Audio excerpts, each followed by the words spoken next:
Stay up to date with all that's happening with the new National Party, NNP. Send us a message via text or WhatsApp on 405-8683 with your name, email, and constituency. Stay in the know with NNP. Get updated.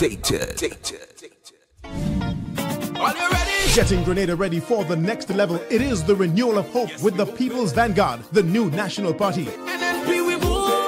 And this Sunday, January 7th, the 2018 campaign kicks off at the Bellevue Playing Field in St. David. Come and join the people of St. David in lifting up the candidacy of Oliver Joseph. And also a special appearance by international gospel singer Bridget Blucher. Yes, Bridget Blucher comes to St. David with her powerful positive message. Also major addresses by Emmeline Pear, Peter David, and Prime Minister Dr. Keith Mitchell, plus the man of the moment, Oliver Joseph. It's a special candidate launch and a special concert from 5 p.m. on Sunday, January 7th at Bellevue St. David. The new National Party says we can't sit down because the journey to prosperity and empowerment continues. Grenada! Can't sit down. We can't sit down. No, we can't. Water, Earth's purest, life-sustaining resource, can easily become contaminated by environmental conditions. NAWASA continues to improve the quality of its water supply through state-of-the-art water treatment systems and trained, experienced staff. NAWASA preserves our health and quality of life. NAWASA, committed to meeting customers' needs.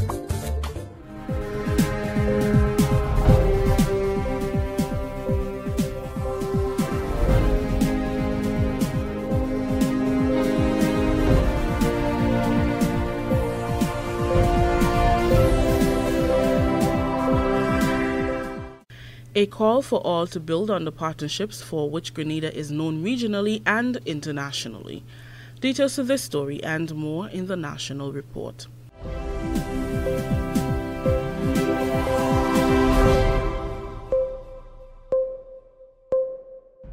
With the National Report, I am Rikisha St. Louis. Grenada's Prime Minister says we must continue to strengthen the partnership built through the efforts of social partners for which Grenada is now recognized regionally and internationally.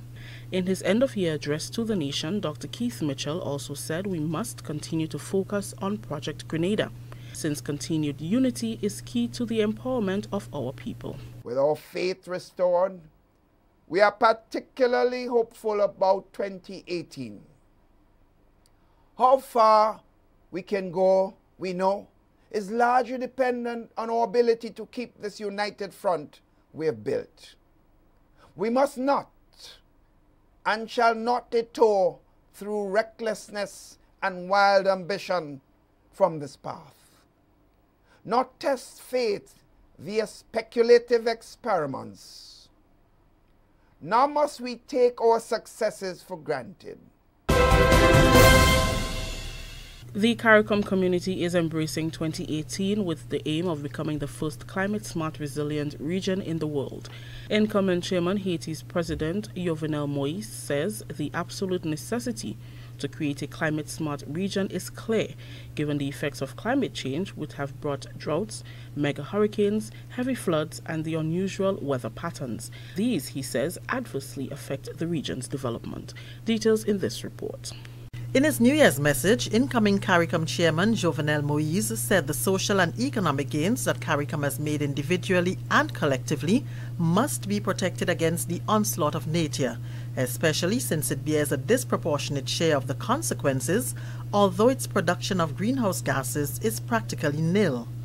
On the subject of the CARICOM single market and economy, the incoming CARICOM chairman says in 2018 they will increase their efforts at making it more effective at providing the basis for economic growth. He says stakeholders in both the public and private sectors need to ensure they derive maximum benefits from the CSME, which would encourage and increase in extra-regional trade and encourage entrepreneurs to expand their interests and provide a platform to move from market access to market presence in countries with which they have trade agreements. Mr. Moise also used the opportunity to thank the outgoing CARICOM chairman, Grenada's Prime Minister Dr. the Right Honorable Keith Mitchell, for his outstanding performance in leading the community during one of the most difficult periods in its history, and he said he looks forward to building on Dr. Mitchell's achievements. CARICOM heads will gather in Haiti for the 29th intersessional meeting of the Conference of Heads of Government in February. The Royal Grenada Police Force is forging ahead into 2018, optimistic that the attrition rate suffered in 2017 from retirements and dismissals do not hinder the operations of the force. One way of resolving this is through the entry examination.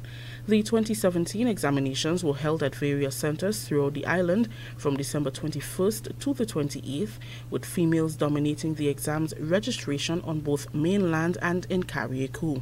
Head of the Community Relations Department, Superintendent Sylvan McIntyre, says as the demand for security and justice increases, so too must the numbers in the police force. The force establishment in terms of numbers has to be maintained, and as the demand for law enforcement becomes greater, more places and things pop up for law enforcement initiatives. It therefore will require more human resource. The RGPF is endeavoring to recruit some police officers in 2018. As we look at the interests, the female gender seems to be the dominant sector in applications so far. However, he is concerned about the low pass rate in the preliminary round of the exams, which significantly affects the projected number to be accepted. A lot of persons who are applying to become police officers, they are very low in terms of their ability to transfer or to assimilate a dictation issue. And so we've had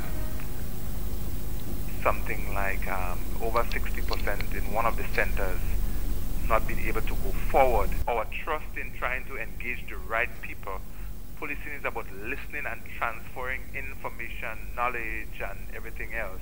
And if persons can't assimilate in that area, it means that they do have a limitation already entering. This is the National Report. More news after the break. The safety on our roads make this a major priority. Health of our people, a crucial necessity. Accidents happen when road users are either irresponsible or inconsiderate in one way or the other. Play your part. Reduce your speed. Be attentive. It is your personal responsibility. Let 2017 be the start of no more road fatality. Be safe, be seen, be smart. So let's wise up as a nation. Get to your destination safe.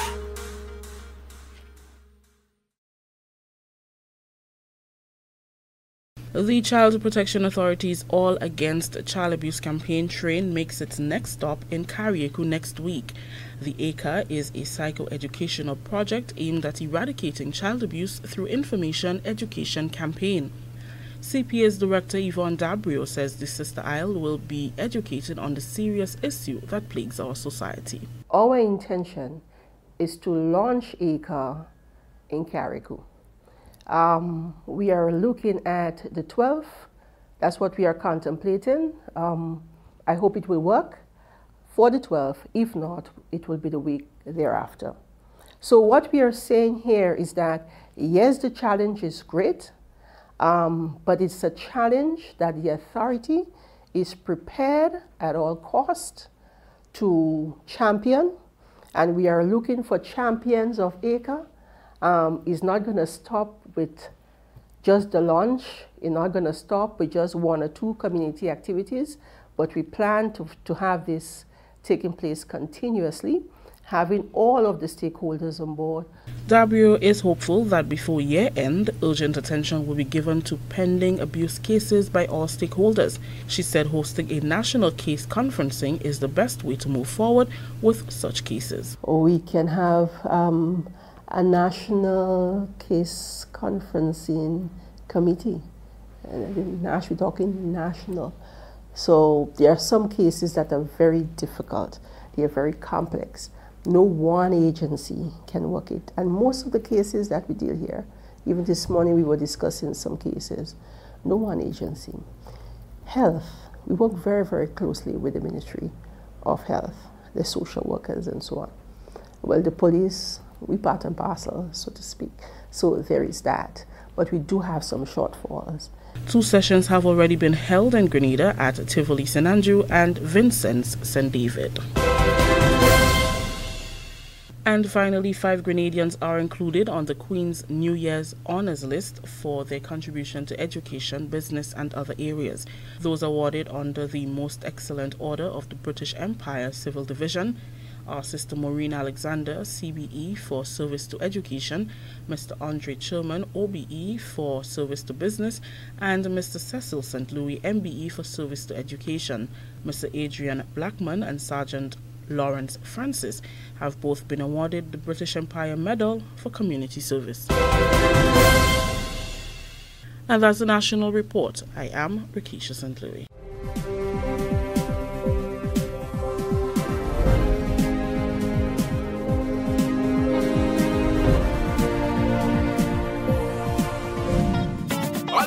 Getting Grenada ready for the next level, it is the renewal of hope with the People's Vanguard, the new national party.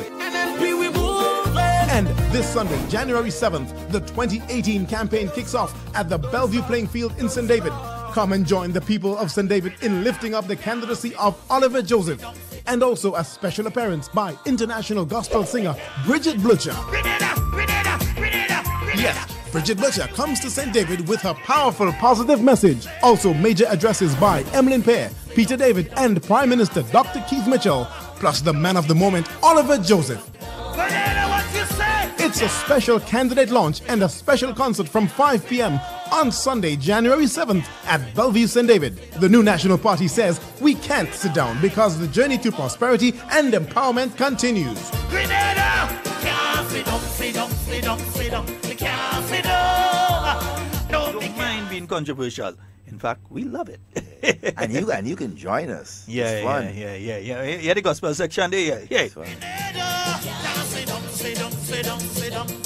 In other words, get up, get registered, get ready.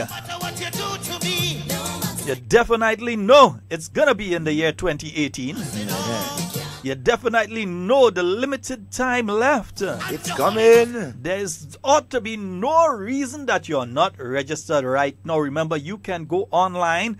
You can check on peogrenada.org. That's the Parliamentary Electoral Office website. You can go there. You can check where you're registered, if you're registered, where you're registered, your polling division, your polling station, exactly which building you're going to vote in. You can find all of that information right there. Yeah, Devon? Yeah. Right. So make sure get registered. But you know, it's 2018, and I want to start just making that appeal. Please, I hope, friends and families, I hope you are registered, right?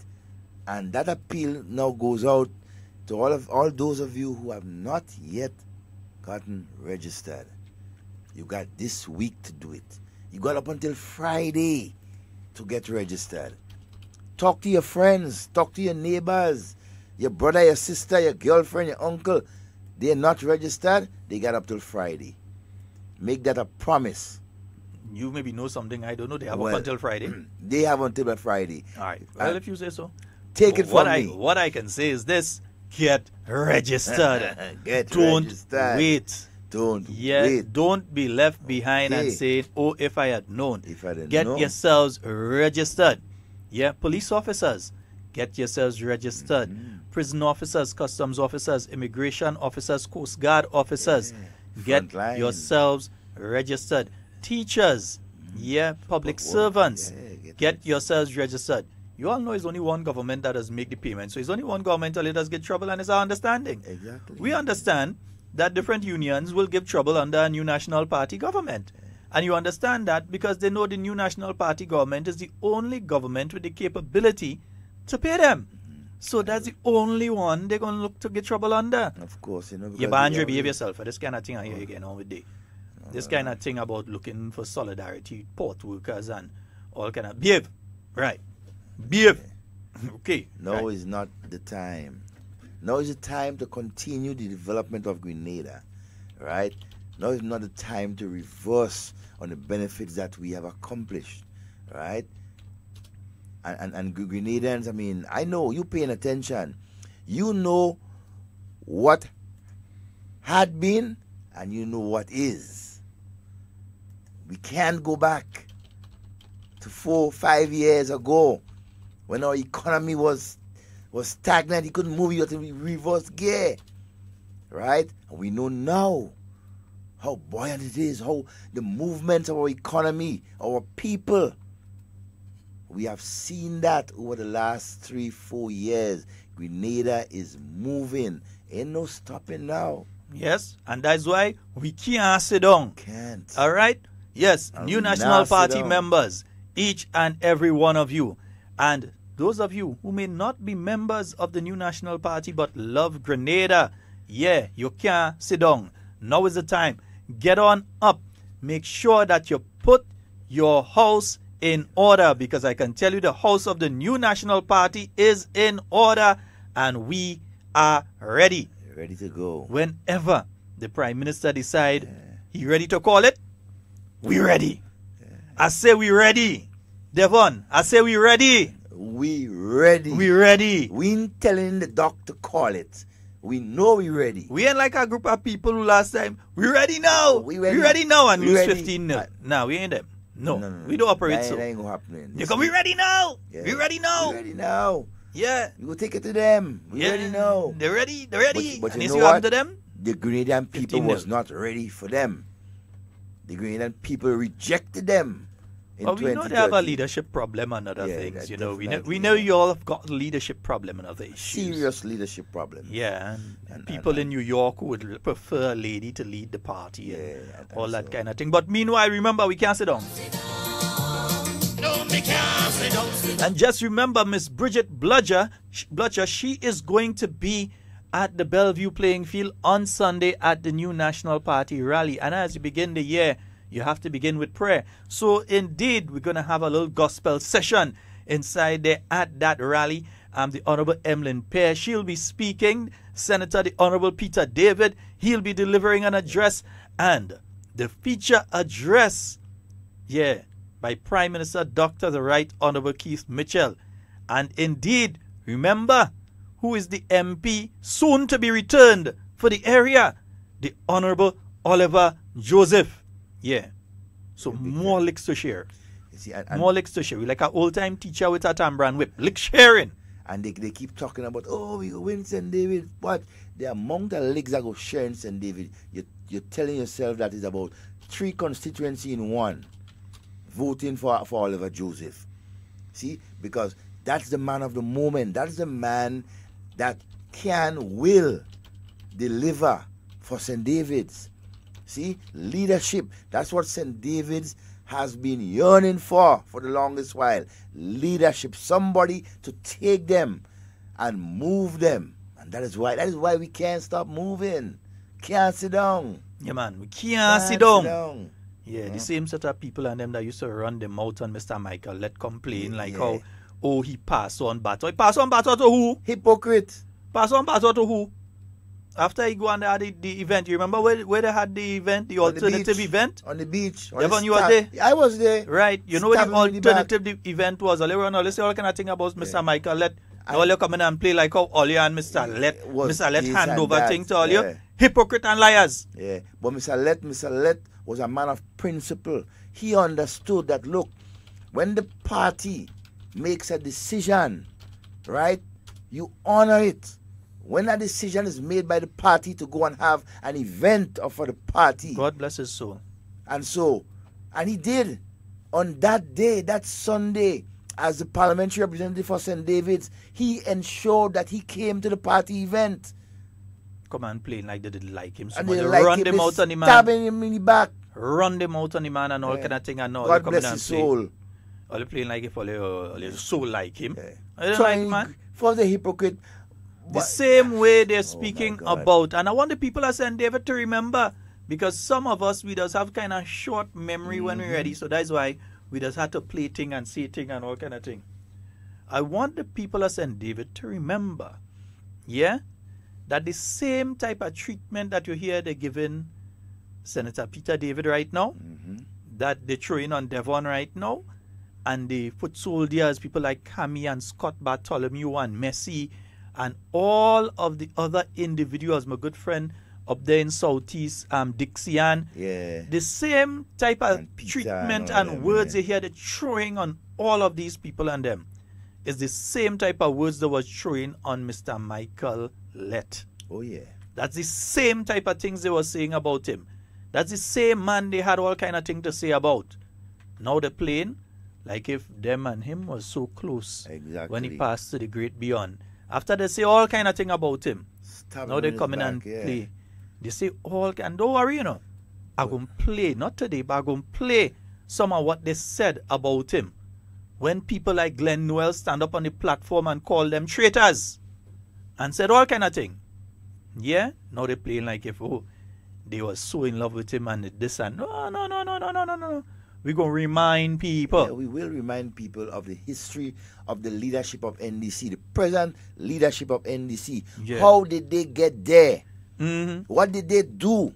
Who did they stab in their back to get there? Who did stand up on stage and say when they throw a stone and all kind of thing? Don't worry. Who are the traitors in the midst?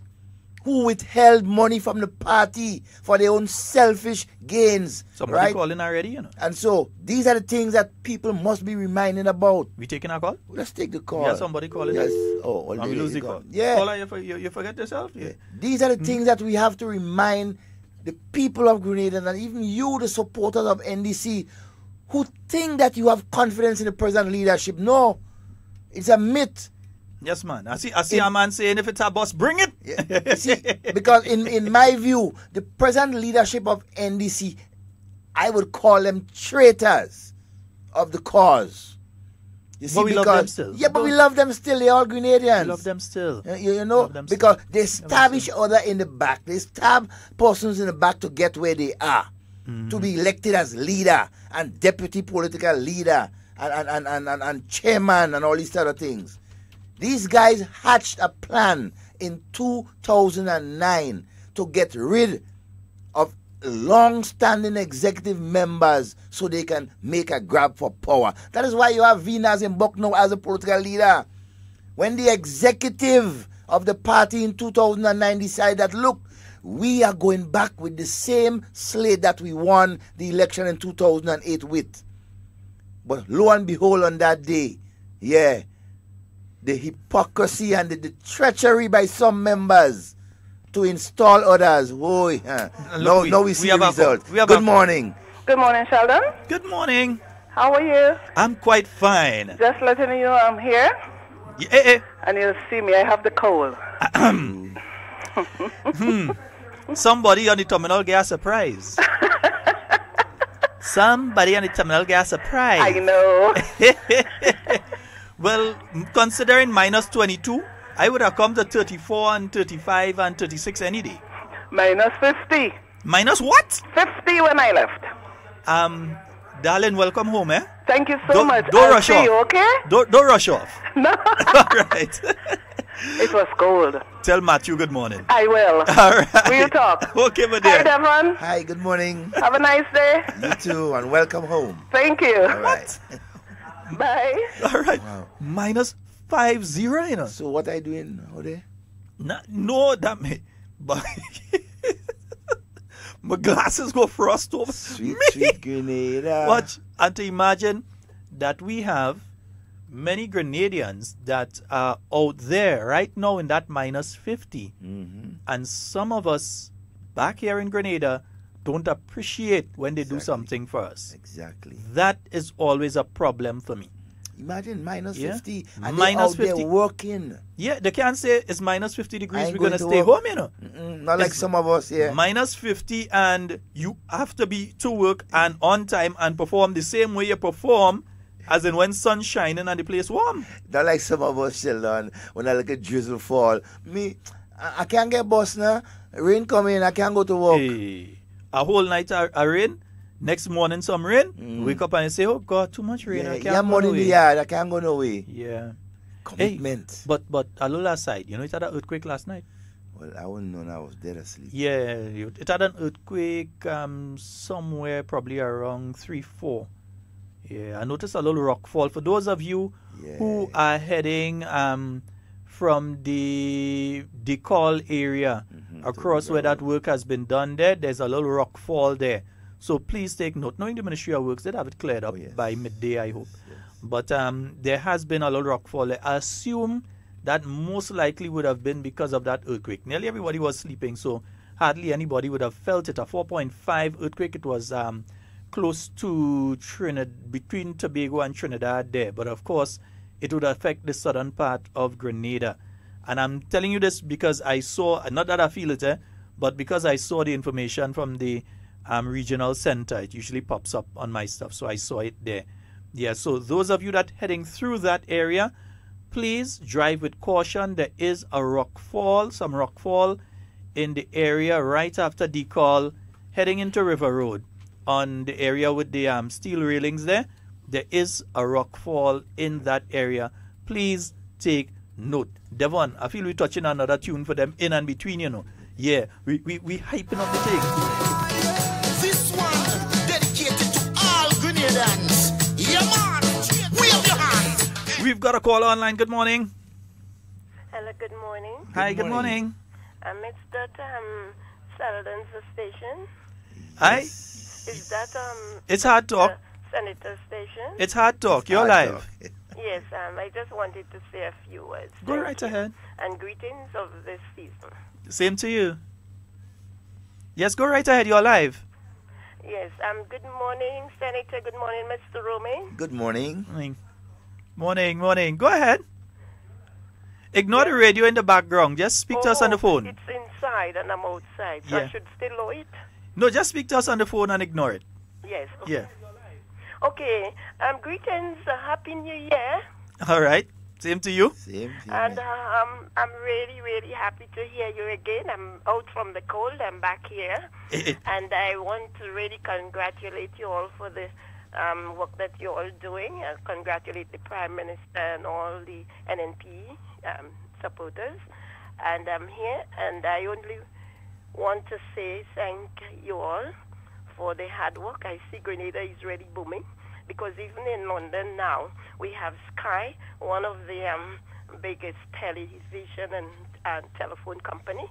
They are sending out leaflets into our homes saying Sky Views on Grenada, Carriacou, and Petit Martinique. I was so happy when I got that. I had to show it to my friends. I said, look at Grenada. They have so much good things to say. So I feel so good of what the Prime Minister and his cabinet ministers are doing for Grenada. So I just want to say thank you. And I listen to the show every time I'm here. And last year I called in, and this year I say I have to call and say thank you all for the good work. All right. And welcome home. Yes, I run out from the cold each year. I can't take it, make sure especially when it is so very cold like that. So I'm here, and there is something I want to speak to you about, but I don't want to speak to you on air. Call me after. Senator Sheldon. Call me 12. Speak to you privately. Call me at 12. Sorry? Call me at 12. At 12? Yeah. Okay, I will do that. Okay. So have a prosperous New Year. Sorry, all right. Christmas is gone. And I wish you all the best, and continue with the good work, what you all are doing, because I'm I feel very happy to see what is happening in Grenada. Port, the stadium, and everything, the roads. I'm very, very happy to see the good work and continue with your all good work. Thank you very much, and have a good day. You too, all right, thank you. Wonderful day. Right. Yes, indeed. Everybody coming back, boy. Minus 50. You see, in Canada.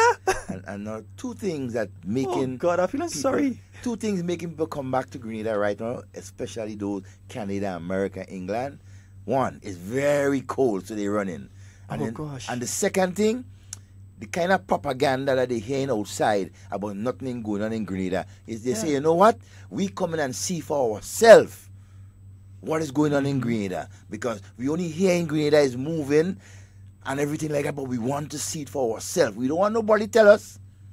We coming home to see it. Good things are going on and will continue to go on in Grenada under the new National Party government. Yes, indeed. 440-7377. That's the first time I'm saying the number for the year. We didn't say it yesterday. Yesterday at all. 347-329-3101. And let's go into the chat and see who's there. Kata is there. Hey, Lorraine, good morning to you. Brenda! Yay, I ain't saying the surname. Brands, morning. Kaya, oh, my loving dear. I hope you're having a fabulous day and you had a beautiful vacation period. Yeah, Clairvoy. Oh, no, that was no Clairvoy. Depot. Yeah, Depot. Morning, Depot. All right. Depot, we had a talk, man. Yes, Cynthia, good morning to you. Kendon. Richard. Yeah, man. Hey, how is Monlong doing, bro? Hope everything is going all well and okay up there. I'm seeing Aloma. Hey, Aloma, you're downtown or you up country? I ain't see you for a little while. Stedlin, good morning to you. Hey, Shortman and Yvette, the Travelers Bar. Shortman and Yvette, good morning to both of you. And Dex, good morning as well. Shortman, what you have for Friday? I mean, Friday lunch. My boy, for Shortman, have a fish at get it the last time. I ain't lying to tell you, boy, I'll walk from St. Patrick's to Tongue to get it again. Well, I promise to pass by the transport to him, man. You see, Hannah sat across now. Good morning, Hannah. Yes, folks, it is Hard Talk again. Remember, get yourselves registered. Get yourselves registered. We cannot repeat it and say it enough. You're hearing from people who have been outside of Grenada, hearing all the negatives that have been put out there by the NDC, coming back home and seeing the positives here in Grenada, totally against what they've been hearing.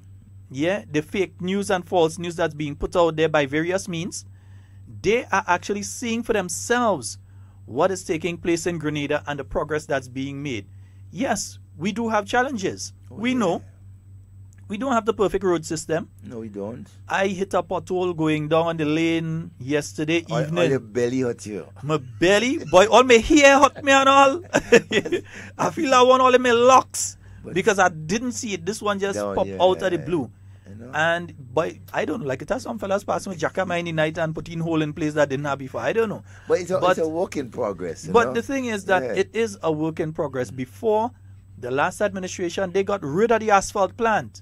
Oh, yes. How are you going to do roads if you don't have an asphalt plant? They got rid of the asphalt plant. So the ability to do things. That's the thing. So when they were measuring roads in feet. The new National Party government does measure roads in miles. And we could talk miles of road from the time that the NNP has come in. We could start in St. Andrews, southeast to southwest, with that road up to Munich. Oh, boy. Yeah, we could start with there. We start in just there.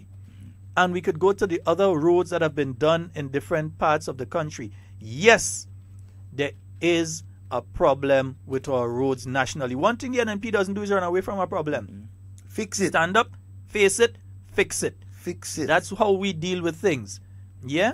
So we know you're going to St. David there.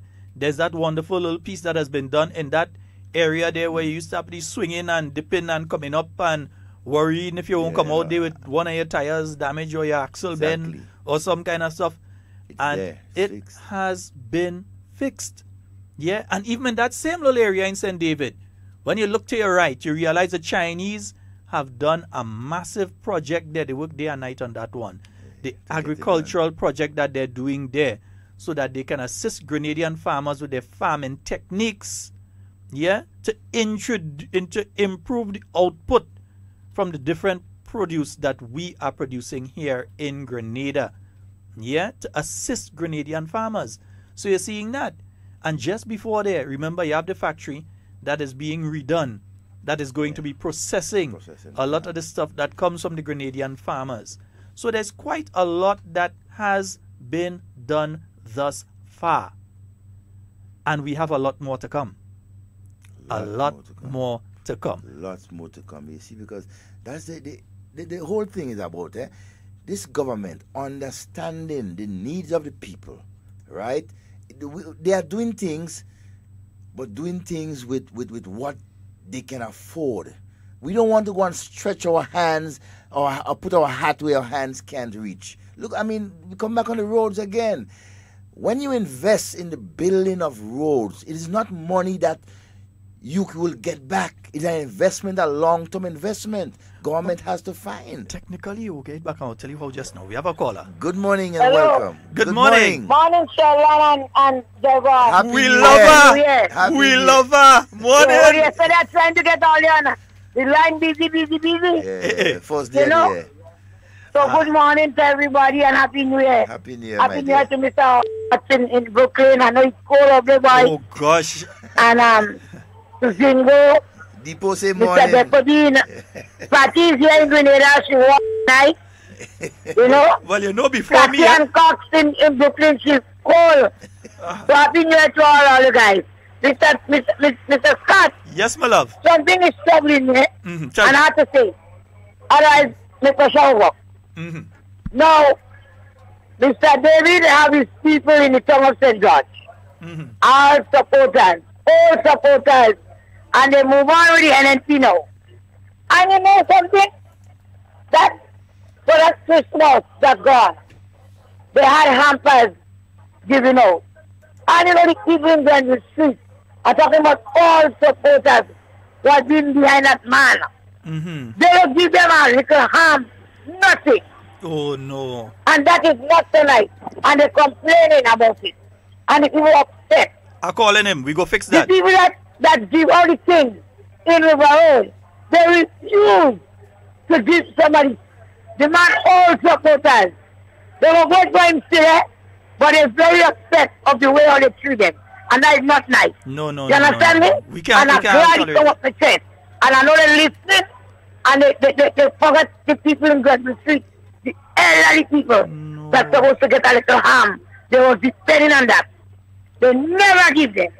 But Camille, they never give them. If it's one thing, I'm glad he come up my chest this morning. If it's one thing I think anybody know about Camille Teresa Scott is that she does say whatever she had to say. I can't even get in me.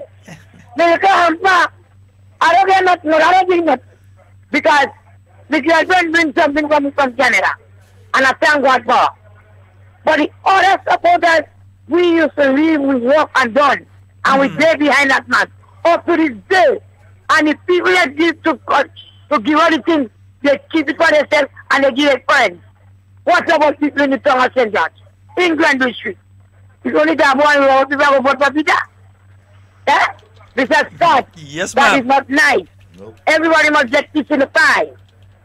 That is Everybody must get piece in the pie. And I want to wish all you all the best and continue and the thing start.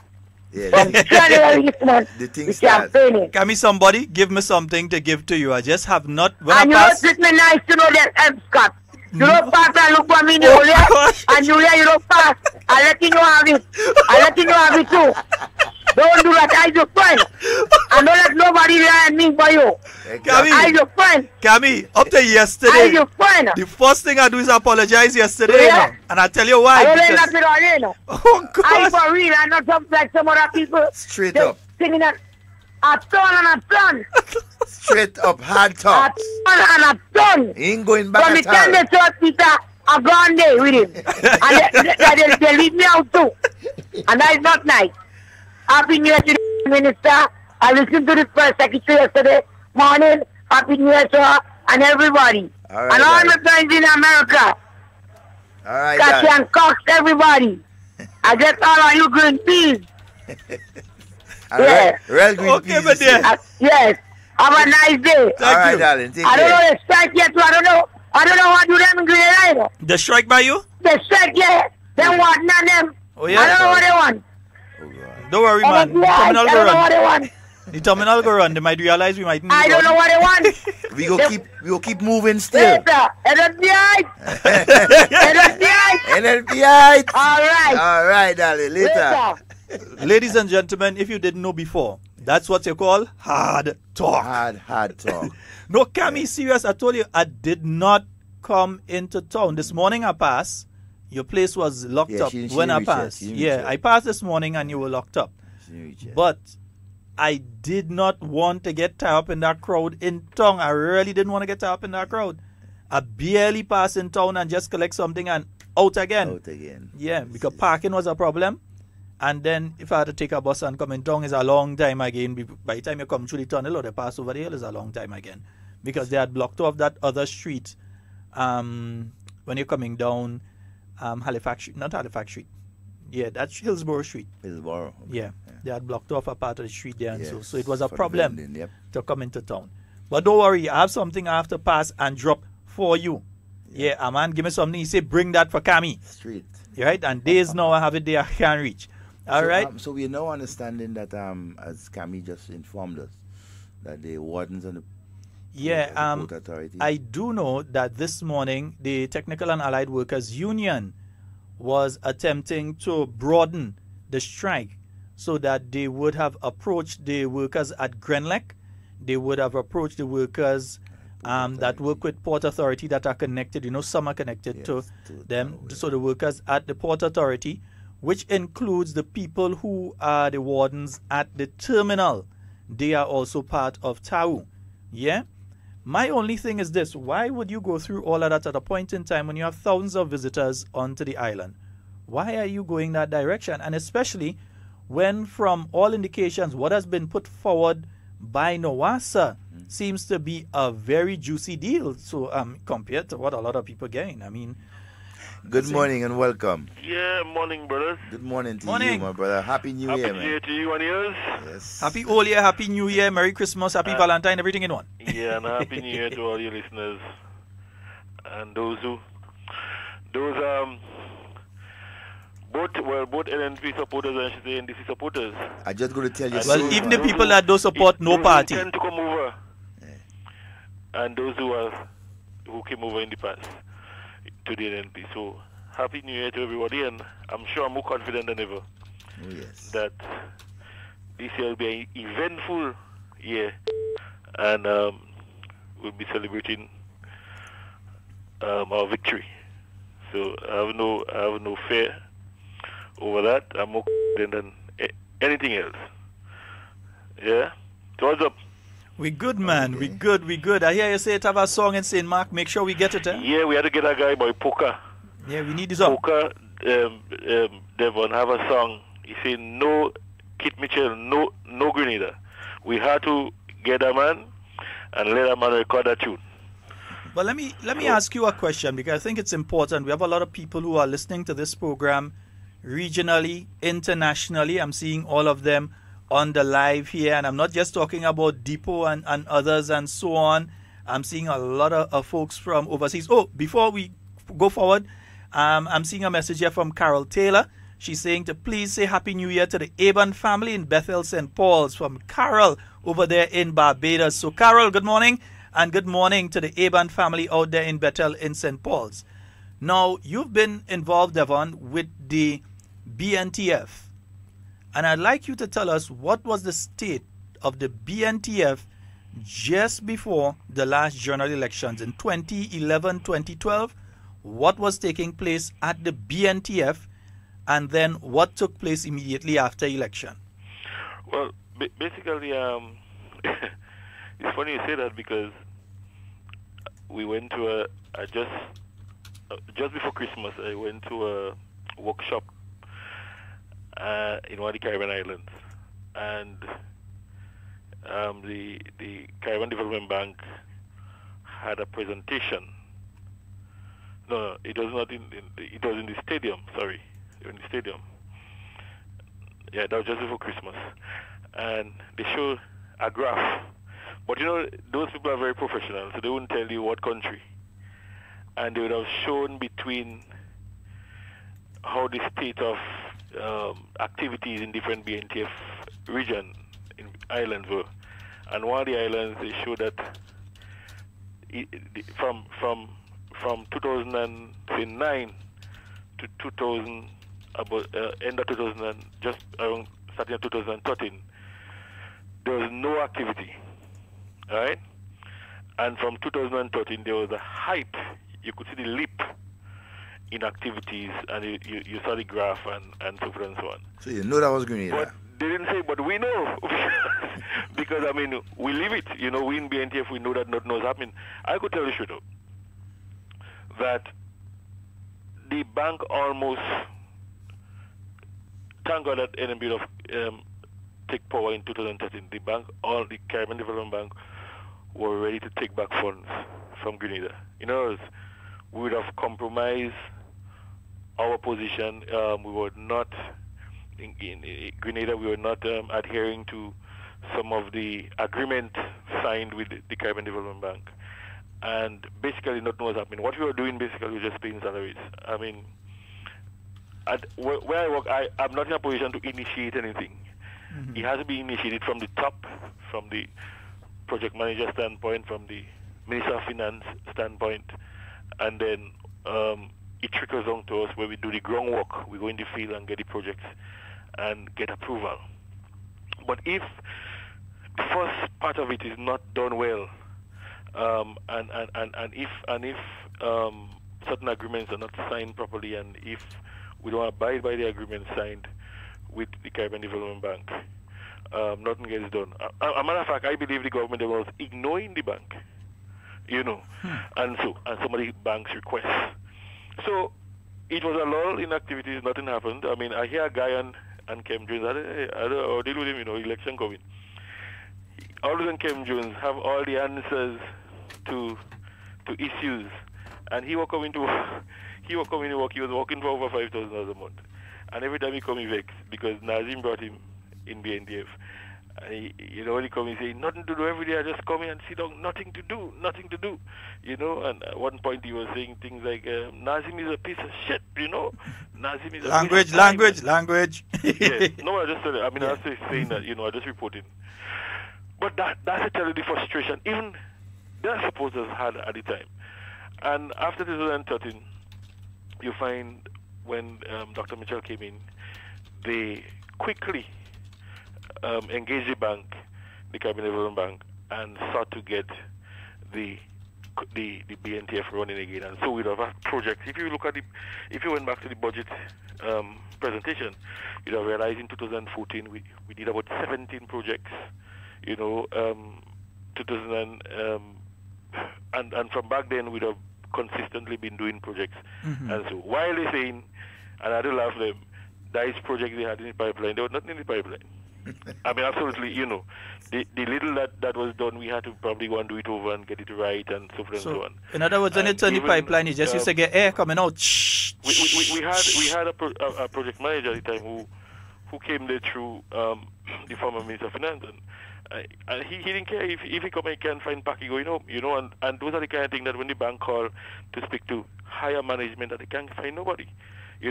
But when he come and can't find Paki going back, where they seen pulling tape all around the place doing his own business. Let me ask you a question. And even after that, you had Mr. Anjan. Wait. Who Anjan you talking about? Hold on. The caretaker candidate? Yeah, well, real come back. All them paying back Nazim, That is a payback, filling a space in constituency, saying is a payback for. And Miss Anjan was the one who wrote to me and said to me, brother man, hold on. Has not been renewed. I want to be sure. Wait, hold on.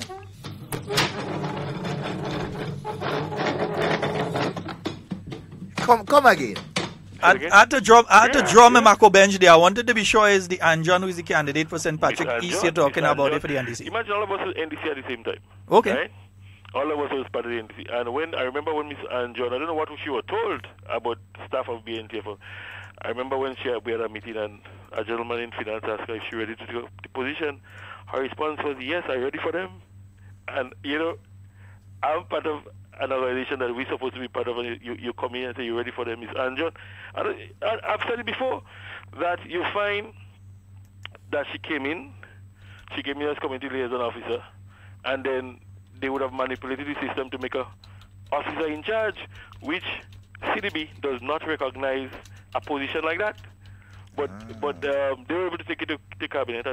You would have taken by the finance minister at the time, which is Nazim Bok, and have Ms. John as officer in charge of BNTF. What was that salary like? Another thing went well. That was the later stage of the thing. Before you go further, what the salary was like for that one day? Say it again? What the salary was like for that one? Well, I don't know. I know that the CLO salary was about 5,000 something. But if you're acting, then they might put up 1,000 or 1,500 or 2,000 on that. Oui, Papa. They will give allowance for acting. So I can't say that you were getting that, but I know that it was approved. A matter of fact, I have the letters home where when Buck asked to send me home, well, the cabinet through Buck, because Buck would have taken the thing to cabinet, the submission. Yep. When Buck asked to take me on, and the PS didn't agree that and didn't act on it, Buck write him and asked him why he didn't follow up his thing to send people home and make Miss John officer in charge. Eventually it happened, you know. I got my letter, and so to say I could, Miss John wrote the letter saying that she was advised by cabinet to not renew my contract and so forth. Oh, so she had history of firing people. Okay. What has happened there? The whole thing with BNTF, it was a power game in the sense that Nazim felt that there were people here who were supportive of pizza. And Nazim don't give you something without looking back for something. You see? So while yes, and I make no apology for that, while yes, I, through him as well, that I would have able to come into BNTF. But as I said to people, so wait, you're telling me Nazim, hold on. Nazim come and say, look, I worked for that position. Devon, you know, I worked with the party for years. Yeah. Little boy, at one time I was humiliated in St. Mark's because probably me and Diari alone was NDC up there. You know what I'm saying? So it is not a favor that was done to me. For me, I would have worked me skin out, take humiliation, take disrespect. But Devon, hold on. So you mean, Devon, you mean Nazim was part of Jobs to the Boys? Because he was a member of the NDC? So when he so NDC used to have Jobs to the Boys? On video talking about links. I laugh it, you know. I laugh it because ask him how Miss John came. Ask him how a gentleman named the former project manager, he lives in his constituency. Ask him if Neville Bain came to BNTF. Even me, at a point, because if I was not with NDC and hadn't had the proper people, you know, maybe I would have never had a job. So links happen all over the place. So it's not something unique to say, well, what NNP doing is wrong. He have been doing it too. So didn't he have a brother-in-law in the Ministry of Energy? Huh? Didn't he have a brother-in-law in the Ministry of Energy, or some relation in the Ministry of Energy? That had not only a juicy contract, but also had things like concessions and gratuity and so on. When the normal public worker throughout the system don't have that. Gratuity for them, even me. They remove that, and they say they can't afford it, but they leave it for those who are loyal to him. I want him to come and say it's not true. So nobody's true. But I want him to say it's not true. The important aspect about it, Scott, is that when Miss John came in and Miss John were and mind you, me and Miss John have a long history, you know. I know Miss John very well, but politics change people a lot, and that is where I see who the true person is, you know. Me and Miss John used to be in NCH, National Children's Home, I think. Yeah. And I grew up with a family in Victoria, and in Miss John I got assistance and so forth and so on, through NCH and so forth and so on. And we had a very good relationship until she got into BNTF and she got into, well, politics, because she came into BNTF through Nazim Buck. And I remember we came to work, and based on our work, everybody had a key, because you go out in the field and so forth and so on, you had to do other extra work in the evening or on the weekends. You come to do some work, and next day we come, nobody key works. Miss John came basically in the dead of the night and changed the lock on the door. So they do like what they do in Granny Tang then. They're talking about putting people forward and what? This man know who they put it. They like to change locks, right? No, they didn't say which people to put in first, so you had to get them that. They didn't say which people to put in first. Exactly. They put in themselves first. So basically the BNTF went nowhere. And remember, that's grant money, you know. That's free money. The government had to pay it back. And the NDC still didn't utilize that. You know what I'm saying? You're getting free money, and if you don't use it, the banks take it back and give it to other people or other countries who would utilize that funds.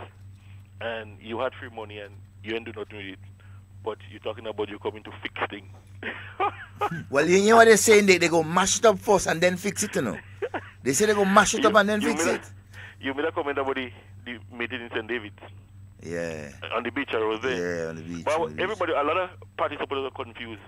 Because remember, Tillman was using the government arm at the time to have his meetings there.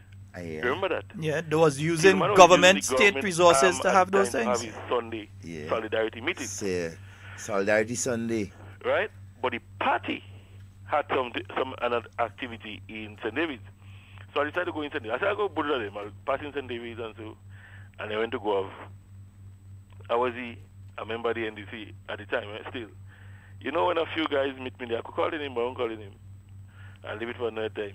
They pointed, what are you doing here? What are you doing here? What? I feel so displaced. And you know, another thing is that they would have driven out a lot of people from the NDC, you know. Oh, yes. They would have driven out, all these people and them who jumping up now and thinking, they would have driven out a lot. If you watch them today, the venom in the speech, if you see their face, they vex with you. You catch me? But they don't realize they chase all of us. Yeah. And Nazim would have done it formally in convention. That was say old people drag the Bamsa in the scene. When they take out the mic from the pastor mouth yes. in GSS. And in SAS and disrespect. When the pastor went on the pulpit and want to study activity and somebody going to take out the mic. Old people drag the bombs on NDC. Boss, bye-bye, bye-bye. That's enough. I hear enough for today. Right. But here, before you go though, NNP comes into office February 2013. BNTF at the verge of losing fund, literally days in some instances. Collapsing. Are losing funding. Days, not even months and so, days, within days are losing money. Yeah. What did the capable finance minister who came in and replaced the incapable and incompetent one, what did Dr. Mitchell do? Well, Dr. Mitchell basically secured and saved BNTF. Secure the funds, and not just secure the funds, but to make sure that the funds are used in very vulnerable communities and for the people who it was meant to be used for. And we were able to use up the funds. I remember when the Prime Minister came in office, I had to sit 12 o'clock in the night in office and write up projects for CDB to get approval. So because the Prime Minister had made arrangements, had the Minister of Finance engage the bank. The bank gave us some at the time. They extended the time for the Prime Minister, and we were able to execute and successfully complete that aspect of work under the BNTF. And from since then going forward, the Prime Minister always said BNTF and those projects are priority, and indicated to the ministers and the PSs and so forth and so on, and show that what BNTF needs in terms of extra finance or whatever it needs to be able to execute those projects. And if you look at the history from since then to now, we have been doing very well. One year, 2016, thereabout, we would have done about 24 sub-projects, 17 structural ones, and training. We even did training for first-time offenders in the prison and so forth and so on. And CDB came and they were happy. I remember that project, yeah. If you see the reviews are great reviews, and we were able to successfully complete all these projects, So there's no question about what this government could do. The government has shown that it's capable, it's competent, and the government do machine bricks in stretch. Machine eggs. To press eggs on the machine bricks. Let me tell you the last thing before I cut you off. A certain man say he go turn the steering wheel and he go let them young people and them mash bricks. What? I ain't driving with them. Before I go, I want to say what again. I want to say, let us know. Them men say they have big 4 social Saturday gone in Copen. Were they right? Hold on. Yeah. Hold on. Drag the bench again, Scott. Drag the bench again. Copen. Hold on. Let me drag the bench. Let me get my bench. Let me drag my bench. Hold on. I want to hear this one. Oh, God. No. I have to drag my bench on this one. Copen in the back of my house, Yes, and I don't know that. Let me hear now. Go. The men had planned social, but since the week I hate, them NDC people like to talk to the colony, written by see social. They cater for 300 people. Big 4, the Big 4 in Grenville. Cater for 300 people. They call pen and thing, Boy, 35 people turn up. They get a lot? 35? 35 people go by here. From the 4 constituencies in Big Parish? Food. Butter along the show. This is the show. So why they couldn't bring it to our home? I'm a dog. Exactly. Oh my God. Or they could ask Honorable Delma Thomas for some people. Or them, Are you and being hospital? All they could ask them, Delma for some people. But how about all the people that say eating fig skin? Why they couldn't bring it for them? Yeah, well, somebody sent a picture, post up a picture with Tillman, Walker, Devon, Randall, and the tall one that running by Delma. Philip. Mm-hmm. Philip drinking whiskey. So one saying, well, after that election, Nas done. Walker said, let's take a drink on that. Tinma the bottle in here and he say, I'm getting higher than that one.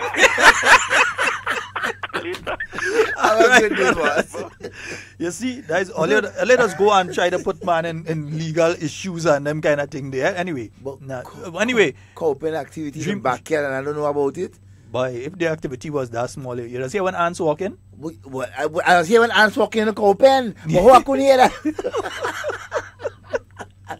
I think it is. I find only like too much trouble in this place. Let me touch at you. We are the winning team. We are the winning team. We are the winning team. And we will deliver. We are the NNP. Indeed we will. Yeah, you just heard some of what took place with the BNTF. The Caribbean Development Bank had actually been downgraded because of the actions of Grenada during the period of 2008 to 2012. In other words, with the world economy having the problems that it did have, and we all admit that the world economy did have problems, Grenada was not performing to the levels of the other countries within the CDB, causing failing on payments and so on, and causing the CDB to be downgraded. In other words, every other island in the Caribbean was watching Grenada cut eye. And now you have the same person who was in charge at the Ministry of Finance at that point in time saying they want to run the country. After they couldn't even run the Ministry of Finance, they want to run the country. After to pay public workers' salaries, they had to sell all the properties and so on, and still beg St. Vincent for Ablai on their money to be able to pay public workers. They are saying they go fix the thing. Fix what? What they fixing? The BNTF, millions of dollars there just to find the projects, properly implement the projects and work on it. The same one they have now as what the candidate in St. Patrick East. That was one of the persons that failed within the BNTF at the point in time, along with who was in charge of the BNTF overall? The Minister of Finance. That's his girl. Failed. The BNTF failed. It took the New National Party within literally days to get the BNTF back up and running and save the funding. Not money that is a loan that you have to go and pay back. Grant money that is given to you to use in vulnerable communities. Money for the most vulnerable among us to go into communities that really need that sort of capital input and do programs, whether it's a water program to provide water for people, or to fix water systems, or to create water systems or so, or whether it's to help with agricultural production or training. In fact, in Petit Martinique, and good morning to you, all our listeners out there in Petit Martinique, Sherma and Maxan and the entire family out there. Maxan, your mother and father. You know, I just forget the surname sometime. I just go and say sincere when it's not sincere. It's another name. Right? Yeah. All of you out there, good morning to each and every one of you. But there are some young ladies and young men in Petit Martinique that are now certified seafarers because of the BNTF project that was done. Yeah, and we also have to congratulate Senator Nolan Cox. Oh yeah, the man who was really behind. Yeah, working along with the BNTF to make sure that these things happen. We have to congratulate Senator Nolan Cox, and to those of you, we're coming back to the live right now to read some of the messages there because we don't want to get in trouble with you all. Yeah, but just to say to those of you that are out there in New York, Senator Nolan Cox and the soon-to-be honorable, she's already an honorable lady, but the Honorable Kendra Maturin Stewart will be in New York this Sunday. I have to find the ad right now to get the exact location, and we go make sure that you know. All right? Yeah, we'll make sure that you know. Good morning to you, Irvin. Hope you're having a wonderful day. Hey, Mr. Watts, we know that you're listening, but it's probably Mr. Watts now. Mr. Watts actually walking around, sometimes he might be driving and sometimes he walking. So while others talking about the cold from inside a building, Mr. Watts actually experiencing it out there. Right now, he may be hearing her talking in trembles. It's like to talk. That's why you're hearing it right now. Yeah, I got a message just now from Blossom. Yeah, that's Blossom. She's out there in London. She says, please say my name on the radio in Grenada. Glory's wife, right? Let me give the entire name here. Blossom Louise Street Lewis. Yes. Right? So she says, hi, Sheldon. This is Blossom from London. Please say my name on the radio in Grenada. I'm watching you live. And say hi to Glory, my husband. I was in Grenada for 13 weeks. Only came back to London 26 October. I'm Jamaican, but I love Grenada.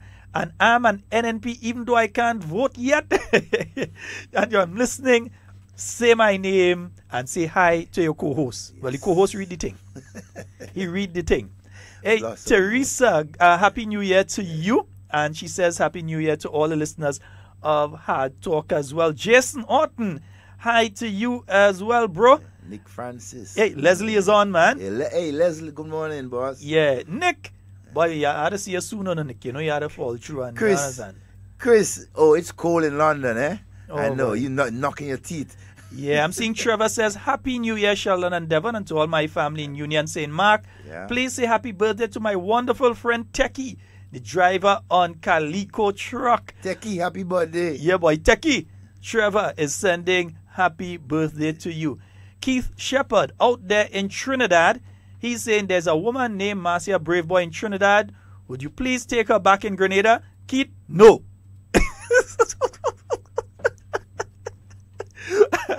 You're on your own with that one. I know why you want that. Yeah, I've been following up, bro. I've been following up. All right. Nick says happy New Year to the New National Party. Brittany the call. You are lies. You all help people. You all want to help.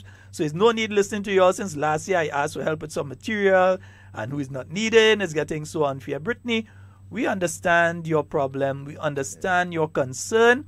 And indeed, I don't know which constituency you are in. Yeah, let us know. But I do know this, though. Well, somebody thought I would not read it. Yeah, you understand? Go read it. Oh, she type it, you know. Yeah. What we do know is this, that the building material program has been closed. It will reopen this month. Now, let me explain this aspect, and it's something that I knew even before becoming involved at the senior level in government. Government usually stops most of its programs outside of the absoluteness, like the seed program, and so will continue throughout. But some of the other programs and government spending in general ends in October. At that time, the budget officers are doing the budget for the following year. They're completing, crossing all the T's, dotting all the I's, and making sure the zeros are properly formed. And they generally stop spending when it comes to October, which means that the building firms have the opportunity now. They would not be giving material at that point in time because they're getting ready cash from people who are buying because they're doing the little Christmas work and that sort of thing. Yep. So the building material program generally starts back in January. All right? And also, I may think that I need, but there may be somebody that's a lot more needy than me. Priority. And it's up to the individuals in the particular constituency to make that determination. Yes, all of us may be needy, but there's always somebody that has it a lot worse than you. And there's always discrepancies within the program and so, right? You'll have things happening that not supposed to happen, right? But as you say, we need to report these things and get the program to benefit those who need. And that's why I always say that if there's a situation, because what you may be speaking about might be a situation that you have been unfairly treated. Exactly. And if it's a situation that you have been unfairly treated, we go fix it. My sister, as far as I'm concerned, fire who do you that. Exactly. No, I siding with you. Fire for them. Yeah, and this is not the first time we've been saying that here. We've always been saying that. If it has been found that somebody that is in charge of the building program in a particular area has not been treating the people fairly there, has been playing politics with it when people who really need getting wet. I always say to the Prime Minister and the government, fire them. Get rid of them. Somebody else will fire do them. Job. If they're not doing the job, fire them.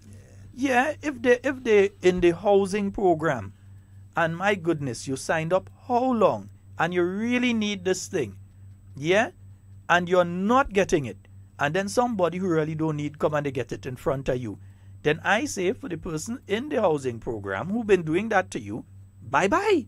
Bye-bye. I know if I was the minister in charge and that happened, it would have been bye-bye. And anybody that work with me could tell you that. I ain't playing joke with that. Yeah, don't come and tell me this one is an NNP, and I don't want to hear that. Hey. We're all Grenadians, we all paying taxes, we all deserve to be treated fairly, right? Yeah. Nice. And that is the view not only of myself, but I know of the cabinet in which I sat and the cabinet that exists right now. Yeah? Okay. Hey, good morning, Toronto. Sonia, we've not forgotten you. Yeah. Good morning to you. I know it's cold. You knocking your teeth, you know. Good morning to you and everyone listening to us from Toronto, Montreal, Quebec. Minus 50 in the Yeah, minus 50. And imagine if the snow not falling and the wind started. Jeez. Eon and Sean visiting from Toronto. Good morning to you guys. Yeah, Betty, good morning to you. Hey, and the name I like to say, Linda Imelda Francois. Good morning to you, Linda. Hey, I saw some of you over the holiday period. My good friend Rhonda, I think she's back. She's not here in Grenada. I think she's gone back right now.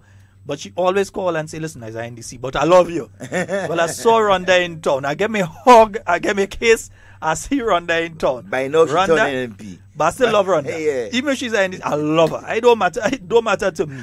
This is not no fake thing. This is the actual real me. I don't care who you support. That's your business. Spirit, you know? Yeah. We have our differences and our opinion and so during the election and everything like that. But Grenada, we will build it together. Hugger NDC today. Hugger NNP today. Course. Yeah, if you are NDC, Hugger NNP today. If you are NNP, Hugger NDC today. All right, nice. You have so much at NDC that when I pass by them, you could feel the tension and everything. I just want to just turn around and just hug them. Let and it go. Give them a kiss and you know what I'm saying? Let it go. But, and you know the thing is, Devon, let me be honest. Let me talk a little thing here. All right, Brittany, hit me an inbox message. Yes. Hit me an inbox message. Let's see how we could get the ball rolling. Yeah. Now, you know something? There have a lot of people who we think is NDC. That is not really NDC right now. No, it's a fact. A lot of people that they want to come over, but they want the love. They want the love. They want you to show them the love. NNPites, don't curse them. So here what you going to do? Love them. Tell them, listen, the house is open. According to Brother David, we close the house and we build a mansion. Right? So we build a mansion. More room, more space, and we ain't even putting door. No, we leave the door off. We don't want no hindrance. No hindrance. No hindrance. Come just right in. Come straight through. Yeah, we know Feel you free. all would like to come over. Don't let anything hold you back. Don't let because a group of people going around and saying, oh, NNP people needy and greedy, and NNP people greedy, and that kind of thing. But you know what? Here what they will do, Sheldon. Right now, wherever you are, you're sitting, you're standing, you're thinking, you see a NDC right there, just give him a hug. Give him a hug. All right? And say, what's up, brother? What's up, sister? We don't have to wait till Valentine's to show love. To show love. That should be every day. That's why I don't really celebrate Valentine's. Yeah, every day. Although this Valentine thing is... yeah, well, we understand. But, you understand. But hey, we got to show love. So hey, my NMP brothers and sisters, as you walk in, as you in the offices, in the buses, give your NDC partner, your fellow Grenadian a bounce, a hug. A good morning, happy new year. Don't stand up and cuss and want to fight and all for what? Who you fighting for? What you fighting for? What you fighting for? There's one piece of grenade where we going to give somebody one piece and somebody else take the next piece. We go build it together. I'll take all 15 seats again. I am guaranteeing you I'll take all 15 seats again. That is mine. I'm taking the seats. But the Grenada still belongs to all of us. Yes, it's all about. I mean, everybody can sit down. You see, only 15 that could sit down. Right the rest now, of us had to stand up. Let's look at the facts right now because we don't deal with the fantasy and the fiction. No. We deal with the facts. Yeah, the fact is right now, whether you're an NDC or you're NNP, your member of parliament is a new National Party member. Of course, without a in doubt. all 15 instances. And will be there for a long time to come. Which would not kind of be the case around the time in 2013, January, right now. Would that be a different kind of story? Would be a different thing. It wouldn't have been around this time, 2013, it wouldn't have been a whole 11 NDC. It would have been only about 3 NDC. From that 11? Yeah, MP, yeah. You think they kind of mash And up? so, because who they throw out, who they fire, them and all that kind of, them two men with the iron stomach, like Mr. Carl Hood and Mr. Michael, and them that stand up there and say, what about you? I'm talking about. And Joe Gilbert. If you like to talk to us, all you want and thing. But you know what? But then they rough up sister, what's her name down in the south? Glennis Roberts. And Sister Rush. Yeah. You understand how they treat them. But you know, in all of that, Peter David showed leadership in all what went on there. He stood his ground, showed leadership, and put Grenada first. And then people who want to run for the tongue go come and go in New York and make it not only relate to the poor and vulnerable, but people of all walks of life. A friend of mine likes to say we have two kinds of people who tend to follow the other side, the needy and the greedy. So, and to some extent, that is correct. You understand? That's the kind of people that say they want to go and represent the tongue of St. George. Yeah, I understand. There are two types of people supporting the new National Party, the needy and the greedy. But you want to go and support the needy and greedy? Yeah, and you want the needy and greedy vote. Yeah, you need the needy and greedy vote. Yeah. But it's the needy and greedy. Yeah. Clev, good morning to you, Clev.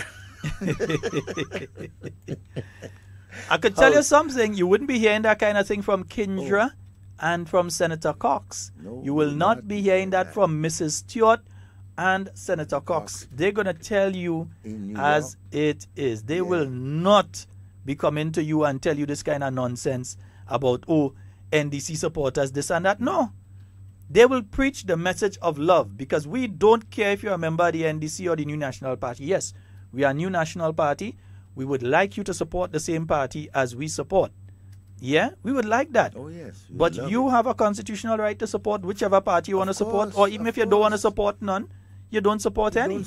But what we would advise is that you do make a decision and vote. And I'm saying I'm voting for the New National Party. I would like you to do the same on election day. Oh, yes. Whenever that day is. Whenever that day is. Yeah. Just remember. Nobody ain't calling me needy and greedy and all kind of thing and get my vote.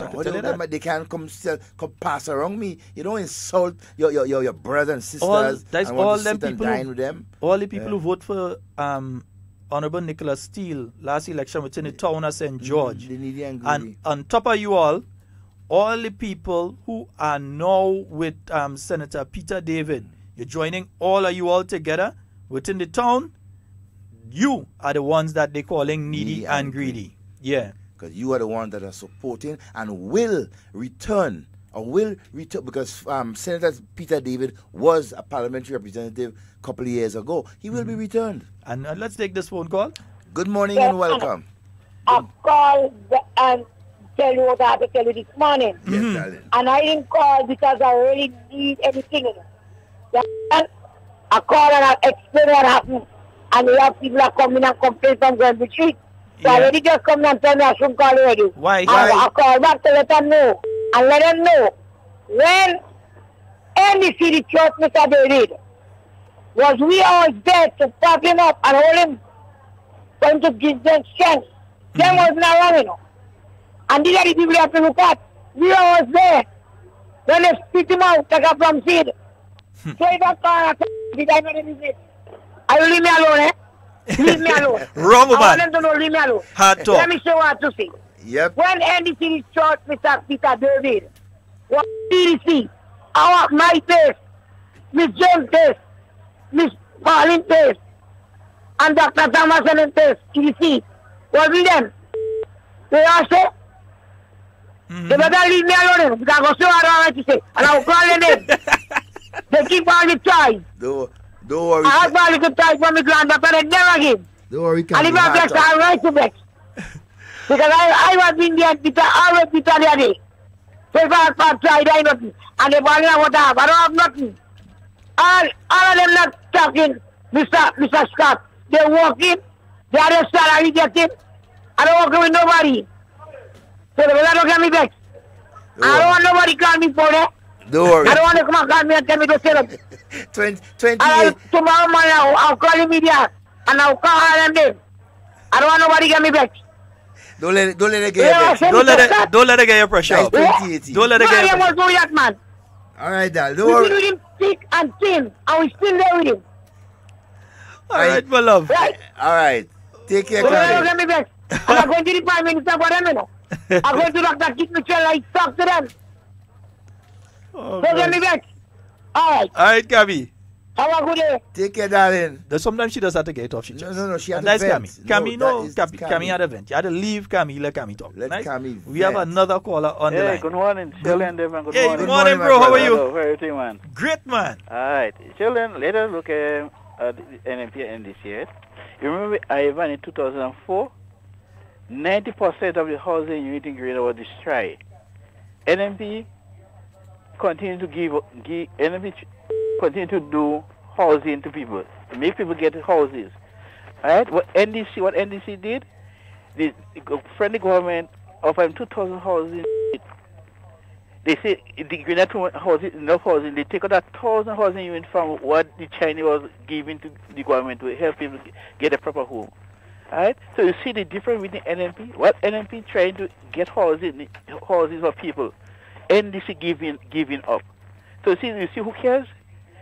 The government that cares, the NMP, because they're working hard so that greater people can have a good housing structure to live in.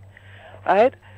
Well, NDC, they need comfortable home. The greater people need a proper home to live in. They give it up. Give it up for what? You get nothing in return. Look again with the Imani workers. Right? The young people, they went and they get loans in different financial institutions. They help the parents to bring a TV or other things in the home to have make better living condition. What happened? NDC came in, they sent home the Imani. Right now, no Imani could go any financial institution and get money. Right? Because of what NDC did.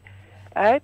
But NMP came back in government and they established back the Imani workers. And the Imani workers, they're doing good, they're helping their parents. Look at CCC workers. They send home all CCC workers. Right? You check out 500 workers working with CCC. Let us multiply 5 by 3. That's 1,005. Right? So that's a father in a home who takes care of his family. He out of a job. And he has to sit at home. His child go to school. We check what happened there. They can't do nothing. And some of them, they take loan home. Eventually, bank might end up taking back their home. And look at that, how frustrated how father could be, Brother Sheldon Devon, when this thing happened to them. The NMP came back in government, and they bring back CCC, and CCC is building road, farm road, right? Because you might have agricultural land, and the road is not good. How would you get your crop when you're ready for harvesting to bring on to marketing board, right? So you see, NMP is the government that cares, right, about people, and then they care about and they love people. As you're saying, we have to love. We have to love people. And love fulfills everything. Yeah. All right, Brother Sheldon Devon, you all wonderful. God bless you all. All right, my brother. All right, thank you. You know, Sheldon. One of our consistent callers, eh? One of our very consistent callers. Very consistent, eh? You know, one of the disgraceful things that the NDC government did to young people, and yeah, those of them who talking about, Grenada got blacklisted by the European Union. NDC blacklisted the youths of Grenada. Mm-hmm. They put them in a position where they couldn't raise their head again. Look at, I'm a typical example with the financial institutions. Look at the stain that was brought on persons like the Imani workers when they had to go to the financial institutions. They were blacklisted by NDC. But you're talking now, I mean, we could... Inclusive. Oh my God. I want to say to you how much I cherish this moment to be here with you this morning. Oh, we can never forget, can we? Oh, we can forget It is a wonderful opportunity and a pleasant occasion. I want to say to you that I admire all of you. To me, you are all my children. And as you all know, every parent wants good for his child. So to you, I want good for all of you. Please be assured please be assured. Please be assured. Please be assured that my government will not send anyone home despite rumors of the contrary. Let me just say this again. Please be assured that my government, the government of the National Democratic Congress, will not send anyone home despite of rumors to the contrary.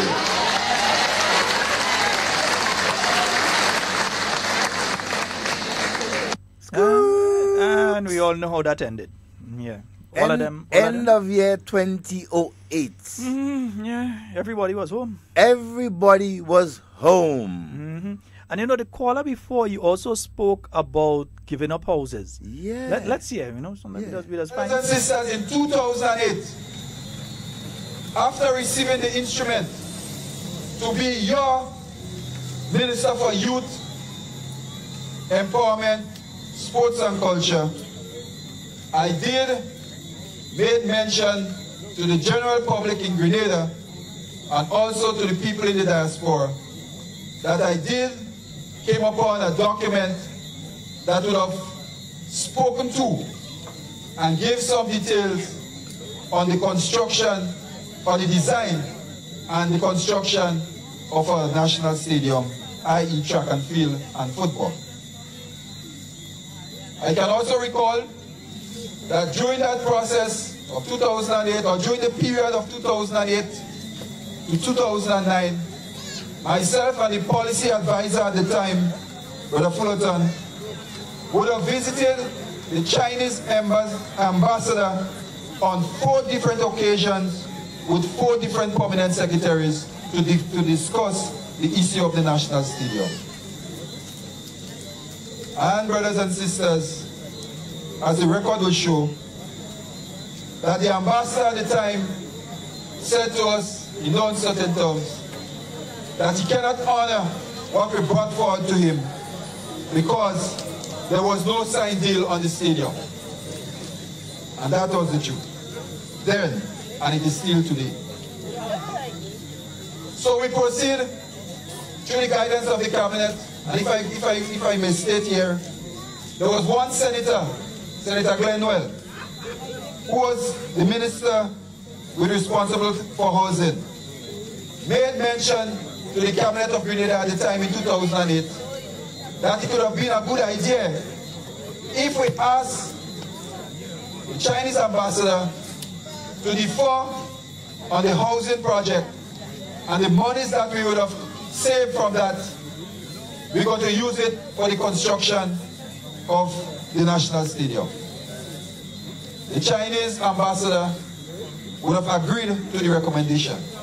And if I may state here, there was one senator, Senator Glenn Noel, who was the minister responsible for housing, made mention to the cabinet of Grenada at the time in 2008 that it could have been a good idea if we asked the Chinese ambassador to defer on the housing project, and the monies that we would have saved from that, we're going to use it for the construction of the national stadium. Yeah. But imagine that, a minister of housing, in other words, you are getting reports from the people right around the country on a near daily basis about their housing needs. Need for housing. You know of people that need to have their house rebuilt. You know of people that need to do repairs to their houses. You know of many thousands of people out there, not just young people, middle-aged and elderly as well, that need a roof over their head. Especially after Ivan. And you, as the Minister of Finance, Mr. Glenn Noel, go and look at these people and tell the Chinese government it's a good idea to give up 1,000 houses and use the money on the stadium? And give them money. So how come NNP get the stadium bill and still get the 1,000 houses? We get back the houses. Incompetent bunch. Good morning. Good morning. Good morning. Hello. Hello. Hi, morning. Hey, good morning. Happy New Year to you all, guys. Hey, sir, how are you doing? Hey, everything good. I just on the bus terminal listening on the headphone. Okay. With another phone and yeah. So boy, I look up on. I didn't listen to the program yesterday. I don't know if you all mentioned it, but I look up on something over the holidays with a man with a basket and his head on his shoulder back. I remember that boy. Boy, I don't know if it's head or shoulder. Let me tell you something. Let them men carry basket if they want to carry basket. No. Listen, it's a good initiative. They're the same people and they were talking about handouts and we giving away handouts. But then you now go and give an handouts. So then, who's fooling who? But then, let us leave that. Let us brush that aside. All what I'm saying, I will try to be in St. David's on Sunday. That's a good way to start up the year with a good gospel first. You know, so it's very good to start up the year. But anyway, we know the teams will be cooking. All right, my brother. Everything. All right. Like this. Thank you. Okay. I listen to you again. All right. And we have a caller online. Good morning and welcome. Yes, gentlemen, good morning. I know you all wasn't hearing me very well yesterday. No, good morning, boss. We could not hear you, boy. No. First of all, let me remind the Grenadians that Glenn Noel was the Minister of Information that had no information. Oops. Everything you asked Glenn Noel, he didn't know. So he was a Minister of Information that had no information. That's one. Two, I understand you have some strike that went on yesterday, and I don't know how long it's going to continue for. At one point in time, I used to work with CCC, and Chester used to always encourage us to strike and all kind of things. The NDC won the election, CCC went back from where they come out from. I want Grenadians to be careful with the unions and the strike, especially TAU. I have a thing against TAU, because to me, TAU have a thing against the NNP. So I think we have to be very careful and let people stop striking for all kind of foolishness. I think what the deal that Nawasa is proposing, I think that is reasonable enough. That is my thing. And I was making a point yesterday that there was one thing I heard Senator Buck made in the last sitting, that I don't think we should have a deputy director of the FIU. We should have a director of the FIU. And I think that's the way we should move forward. So that is my contribution for the day. Have a great day. All right, my brother. Thank you. Wonderful day. All right. Yes, they're clever in the pipeline. They always have it in the pipeline, man. In the pipeline. Yeah, we go play that one just now. We go play it. That is why I'm now. looking to see what ships that have in today, because you know some people like to strike when it has ships in. Yeah, you have two. So ships, I seen Seaborn, I seen Windsurf, and I seen Pullmantos in it. Yeah, Pullmantos. So that's 1,828, 386, and 450. So I seen 3 ships that's supposed to be in today. Yeah, some people like to strike around the times when they know that. Yeah. You know, when the tourism industry is going up, there are always people that want to try and drag it down. Put it down. So they want tourists to come into your country and see people walking around with placards, then take that, send it on Twitter and Facebook and all that kind of thing. And then the people say, oh, this place isn't safe. They just head straight back to the boat. They spend all the money on the boat.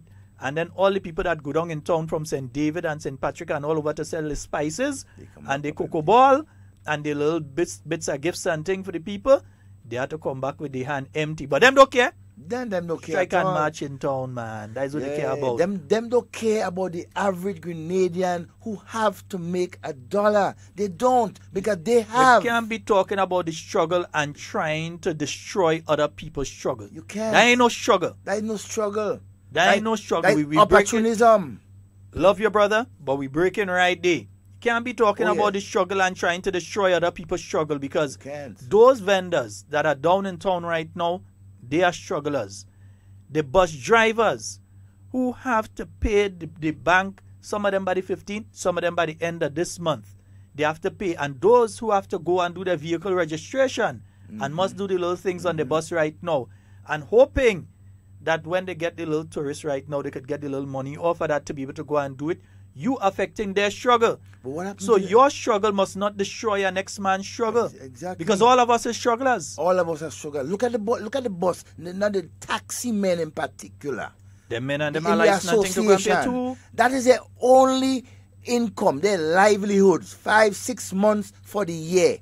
Right? Look at what you're doing to them. So that couldn't take place during another time of the year. That couldn't take place September. It couldn't take place. You understand? June, July or April or whatever the case may be. It can't take place them time. You have to do it now to go and affect the country. You are targeting the vulnerable people. We said it on this program. We said it. We said certain people are going to try to push strikes around the time that they know Grenada have the most visitors in to give the worst impression of Grenada. Yeah. Grenada has been rated number 3 in the world as the place to visit in 2018 by the premier magazine on travel. Yeah, it has been rated number 1 regionally as the number 1 destination in the region to visit. And with all of that, some people just want to give away country. You have a country right south to us, 500 murders for last year. How much we had? 6, 7? Yeah, somewhere around there. If all of that, 6, 7 or something. I could count them on one hand. Yeah, 6 or 7 somewhere there. Yeah, that's what we had for last. We are peaceful country. Peaceful country. And we are stable country. You trying to destroy that. We are a country on an upward trajectory. Yeah. And the struggle of one group of individuals ought not to affect the rest of us. And according to revolution, going to Grenlec and all that. What do you think they could do? Turn off the electricity? Exactly. And according to revolution, destabilization at its best. I mean, I don't mind if Grenlec workers strike, so they ain't going and cut off people who ain't pay current. So I don't mind. Yeah, all the team that has go around and cut off, all they could strike. We ain't mind. No, I ain't think any of those people and them who ain't pay yet go mind. Them could strike. But if the people who collecting money for Grenlec, they want to strike too. Yeah, they could strike. As in other words, they don't want to collect your money, so all the cashiers want to strike, so you could keep your money in your pocket. Yeah, that is no problem. All you could strike. Go ahead. What? Something I must say, Sheldon, and I'm very disgusted about it, right? And I really have to say it. Imagine that. The 2nd day of the year, January 2nd, nobody, no consumer, no householder has a breathing space after the holiday, but the disconnection cruises out. Nah, that ain't fair. That is not fair to Grenadians. It never be fair.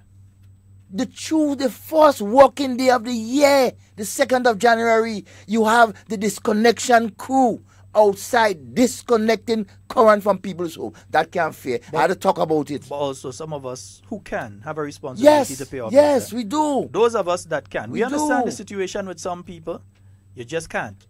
But those of us that can, we have a responsibility to pay our bills. And have to. We ain't saying here that you shouldn't pay your bill and they shouldn't cut you off. No. Those of you that can, you have a responsibility to pay your bill. And those of you that can't, try and contact the company and speak to them early before it reaches that stage. But it also shows the company I mean, come on, the first year you could have say, okay, this is the first week of the year. Let me send out give notices and give people a thing and what. My God. And we talk about they didn't pass by you, nah? But that's why I'm talking about it. They wanted to pass by me. You understand? I'm afraid to say it. So imagine. They can't pass by me, I can tell you that. Imagine that. I mean, and there are persons who genuinely, after the Christmas holiday, based on what they had to do, they would need at least another week or 2 to consolidate and so. Talk to them. Those of you that have the listen, it has some nice people down. All of us is Grenadians, We all Grenadians. The orders to come and cut your thing ain't coming from Grenada. No, ain't come from Grenada. But all of us are Grenadians. And as much as the staff down there at Grenlec main office and Grenlec sub offices can assist, I know the ladies, they're nice. They'll make a little call and tell the fellas and them hold off on that one. They are some wonderful ladies. Their very best to assist. So don't go and give them no hard face. And thing. We're all Grenadians. Some of them related to me, some of them related to you, some of them related to Devon. We are all one people. So when you go to them, go to them. Because they are workers, remember. They're working. They are workers. Yeah. They are not the policy makers. Exactly. So remember, they are all Grenadians. Yes. Because we love them. Oh, they definitely. are our people. Yeah, that's my friend and your friend and your girlfriend and my girlfriend and that kind of thing. Yeah. So now we you all. see, you have a girlfriend thing. Yeah. I mean, well, anyway. I mean. But anyway, Ken Dunn. Yeah, boy, striking is like the parade right now. Kenrick. Sheldon. Yeah, good morning. Genevieve. Sheldon. Morning. Ezra and Denise. Denise, how are you and how is the husband? How are the children? Yeah, we hope you all have a wonderful day today. Before I lose grace, and I'm from St. Andrews. Go ahead, I just realized. Andrews. Cut and go through. You understand? Right. St. Andrews Northeast Constituency present Fun Day, Saturday the 6th of January 2018 at the Ahoma Playing Field. Jack Bay, morning. Yeah, starting time 6 a.m. with a road race from Paradise Bridge. Yeah, the Paradise Bridge right by how they call it? Right, Paradise Bridge, the traffic light along the main road to Ahoma Pasture. Right, other games include wind ball competition, right, from 8 a.m., small goal football, domino, all fours, you understand, all these type of games. Registration is free.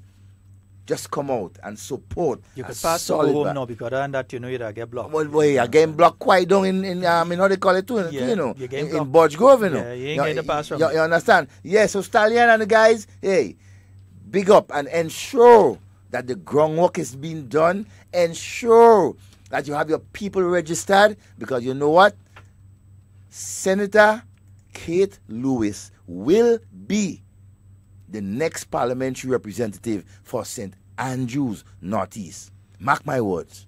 No wonder what I hear. Let me see. And see what transpires. So that would speak for itself. At the end of the day, well, that's something like this, Senator Glenn also. The constituency would make recommendations to the executive. Hey,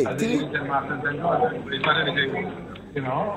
The Prime Minister, you've been quoted as saying that you don't have to report to the members of your cabinet who are expecting you to report to them or to whatever. You don't have to report to them at all. And you were also and today I was told that you were talking today and saying that you fought them before and you will fight them I'm again. talking about those leftist element in society. The leftist element in the society. You don't make no further comments.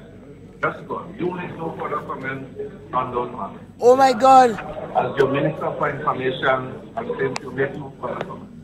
What just went on there, sir? I was told that you were talking today and saying that you fought them before and you will fight them I'm again. talking about those leftist element in society. The leftist element in the society. You don't make no further comments. That's good. You make no further comments on those matters. As your Minister for Information, I'm saying you make no further comments. Yeah, that's when Glenn tells you Oh basically my God, to hush up. to shut up. Yeah. Don't make no more comments. So wait, let me explain something this. You think Senator Gary could go and do Dr. Mitchell that? He will just need a job, you know. He go end up somewhere that's gonna be very unpleasant. Imagine that Minister of Information with no information telling the Prime Minister, shut up. You could imagine that somebody's interviewing Prime Minister Dr. the Right Honorable Keith Mitchell and Senator Winston Gary walk up and say, you make no further comments. Yes. You make no further comments. Not, excuse me, Prime Minister, I think you ought to leave that question alone. Not, excuse me, Prime Minister, I think that we should end this interview. Or, excuse me, I think that's all the time you have with the Prime Minister. Just walk up to the man and say, you make no further comments. You make no further comments. Watch. But very interesting, Sheldon?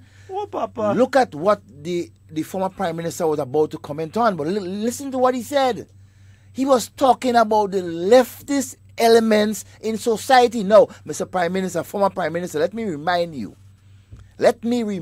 you, sir, your deputy at that point in time, and even your information minister, together with some of your advisors, were the deepest leftists you could have ever seen. Think about it. Think about it, sir. Leslie, see where you go and joke. That is why Senator Noel at the time said, don't make no more comments, because he understood what the former Prime Minister was about to do. Expose them. But he was talking about leftist element in society when his Minister of Finance was also the Minister of Finance in the revolution. In the revolution and heading into the RMC. Yes. At the point in time that the leftist prime minister was under house arrest and the most draconian ever administration was in place. So I'm trying to figure out if he had intention of kicking out Nas too. Anyway, there's another story for that. That's another thing for yourself, right. Papa. Okay. Marsha, good morning to you. And let's say a special good morning to Miss Sandra John. Oh, my God. Yes, Miss Sandra John, good morning to you. We hope that you're having a fabulous day today. Hey, Irvin, he's saying greetings to Sandra Lewis. And he hopes that she enjoys her day today. Yeah. All you feel like they show them clip? No, them clip and them there. Good morning, Shoma. You want to take a phone call? Yeah, let me take a phone call. Good morning. Hey, good morning, brothers. How you guys doing? Not too Quite bad, fine. my friend. That caller I called a little while ago and talk about Miss Anne. You know, I'd love to hear more about Miss Anne. Don't worry, you go hear more. Oh, you go hear more? I will send him to you. Yeah, because basically I need to know more about Miss Anne. I don't know much about Miss Anne. Yeah. And most people in my area don't know much about Miss Anne. Don't know much about her. You understand? So I'd like to know much about Miss Anne so I can tell my people about Miss Anne. I will direct him to you. One thing I got from him is that, well, I think I got from him is that, I know normally when somebody, leave or resign or retire, they might pick a successor. But it seems like, or you look like, that Mr. Nazim that really picked Miss Anne. You know? You look like that. So I'm saying that St. Patrick East people really thought that, former Prime Minister Tillman Thomas might have, get somebody that maybe, speak the language, his language, and people can people know about, basically, and have a liking towards. But I'm just saying that I like the way he taught, and I like to know more about Miss Anne. Definitely, you I will like get to to know. know. Trust me, because I need to, you understand? Because Miss Pamela Moses is not a joke lady. She's a serious woman. Oh, yes. And she out for business. So when you play that clip about where Mr.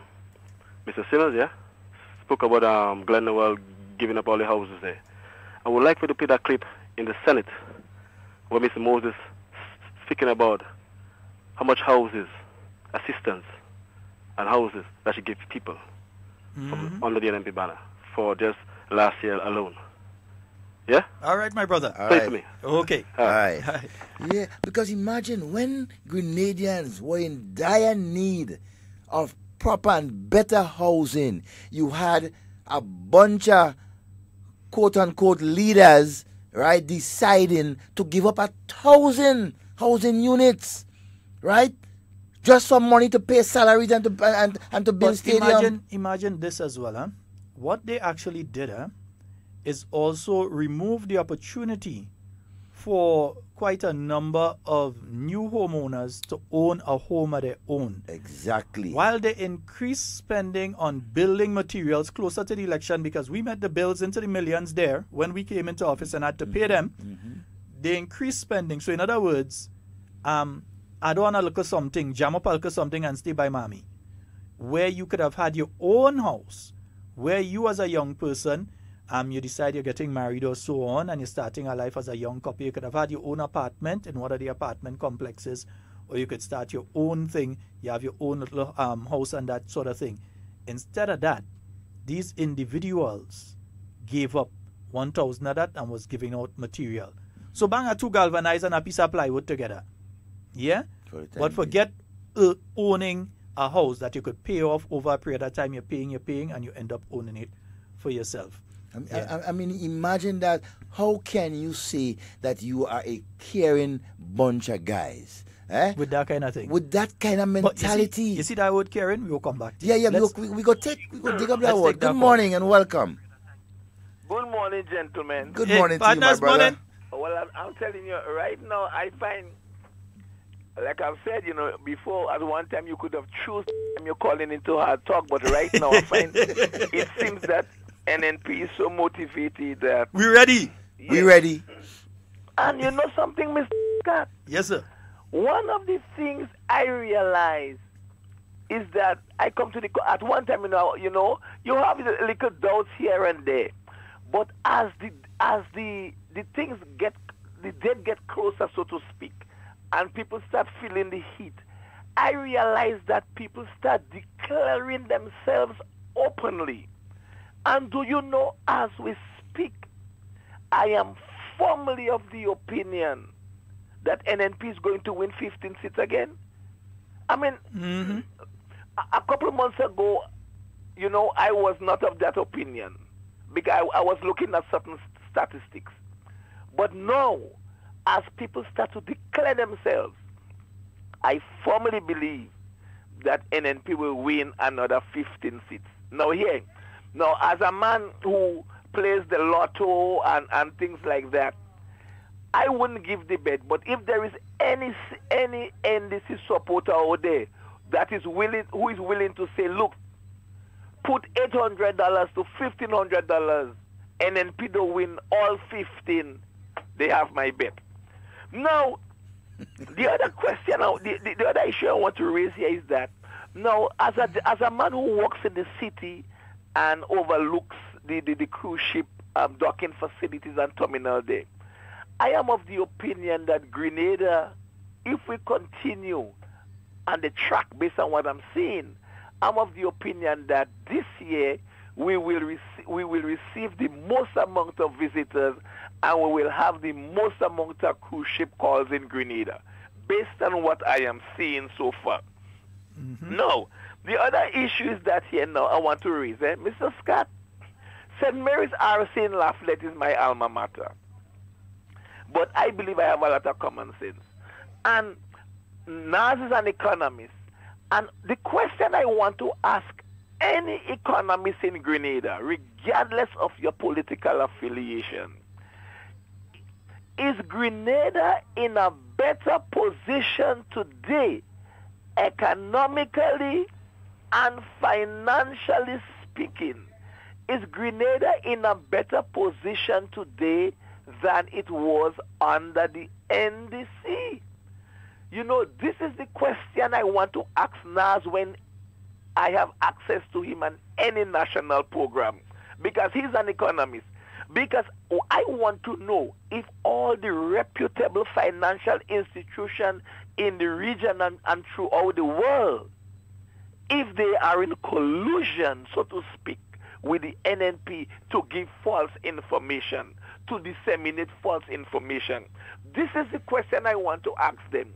Because all these reputable financial and economic institutions are saying Grenada has made tremendous strides over the last 4.5 years in contrast to where they was 4.5 years prior. So if they are saying that, I want those who are saying we have not made any progress and things are worse off, I want them to give us the statistics, to prove what they are saying. Now, the last point I want to address here is this. In the Northwest constituency in St. Andrews, I want to know how come the NDC cannot get the most popular NDC person in the Northwest constituency.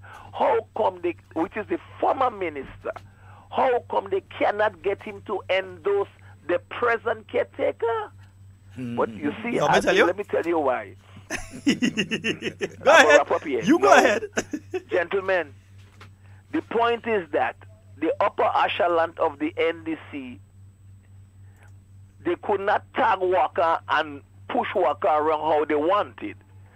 So they decided to move him out and put in Mr. Philip Alexander. But they went about doing it the wrong way. You understand? So it backfired. At the end of the day, it was too late. They could not have removed Walker, so they run with Walker. But they was trying to get rid of him in a very unceremonious way. Today,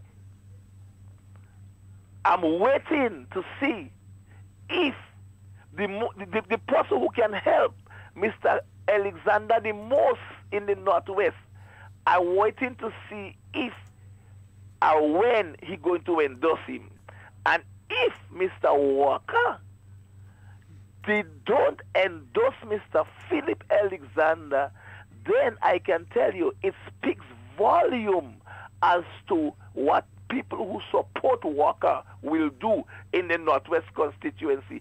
And that is one of the factors involved in terms of how positive we feel about the Northwest constituency. Give me 1 second here. Now, Kim Jong-un say he have the nuclear button on his desk. Donald Trump say he has it on his desk. But what the NDC don't know in Grenada, Miss Delma Thomas also have the political nuclear button on her desk. And all she is doing is waiting for the date to be announced. Because right now we are fighting with her to pull her fingers off it. But based on the kind of security that she has, we cannot. But I'm telling you, when the date is announced and she pressed that button, I said it yesterday, the nuclear radiation that will contaminate the entire St. Andrews area, at the end of it, I could tell you, the oldest people that will be left standing is those who support the NNP. Gentlemen, have a pleasant morning. You see what trouble us start? Because I'm telling you, you see, we've said that at the end of the next general election, we will be conducting some political funerals. Oh, yes. And it's quite a lot of political funerals. No, I'm not talking about anybody on the New National Party side. Talking about the other side. Grand Bravo, quite big a cemetery. few. Yes, swing low, sweet chariot, coming forth to carry me home. Building our next one in poetry. A new one in poetry. Yeah, room. Slow song singing and flowers bringing. Believe us, me. It is going to be happening. Yeah. Slow song singing. And it ain't no Dr. Jekyll or whoever to bring all your back. When you're gone, all you're gone. That's the end of all your political career. And Biggie Small and them here is NNP all the way. We keep it moving. Yeah, we done with all of that. Hey, Shoma, good morning, darling. Yeah, hey, I see. Boy, Shoma, go on, see that. Boy, 16 minutes of fireworks on the garage, Boy, fireworks, every time I say it done, I pop, pop, pop, pop. Yeah, I hear that was I turn off, I go to walk, I pop, pop, pop. I heard that was the longest street. Every time I turn, more fireworks. It was wonderful. That was absolutely beautiful. Ms. Shoma Wells and the team, well done. Yeah, well done. Beautiful, absolutely. I think everybody enjoyed it. Oh, yeah. Everybody enjoyed that particular one. Nice. Yeah, all the other places had some nice one too, Rex, as usual. Yeah, Calamity Island and so on. Everybody had a nice little fireworks and that kind of thing. So, 440-7377 and 347-329-3101. That's the overseas line. Yes, indeed. And let's say a special good morning to all of the customs officers. We know that they are locked in. Locked in. Yeah, they are locked in. Hey, Grimes, go boss. And we know usually around now, if Burke was the Minister of Finances, the third, or they'll be looking for all your salary around now. Long time. Next week. You understand? No, the third. The 33rd of December. Yeah, you're mad. The 33rd of December, 33rd, 34th of December, they might be looking for the salary. Why? Thank God. They say February 13th, 2013. February 19th. 2013. They say first that man was dread. They say when you had to look for your salary, you had to put on binoculars.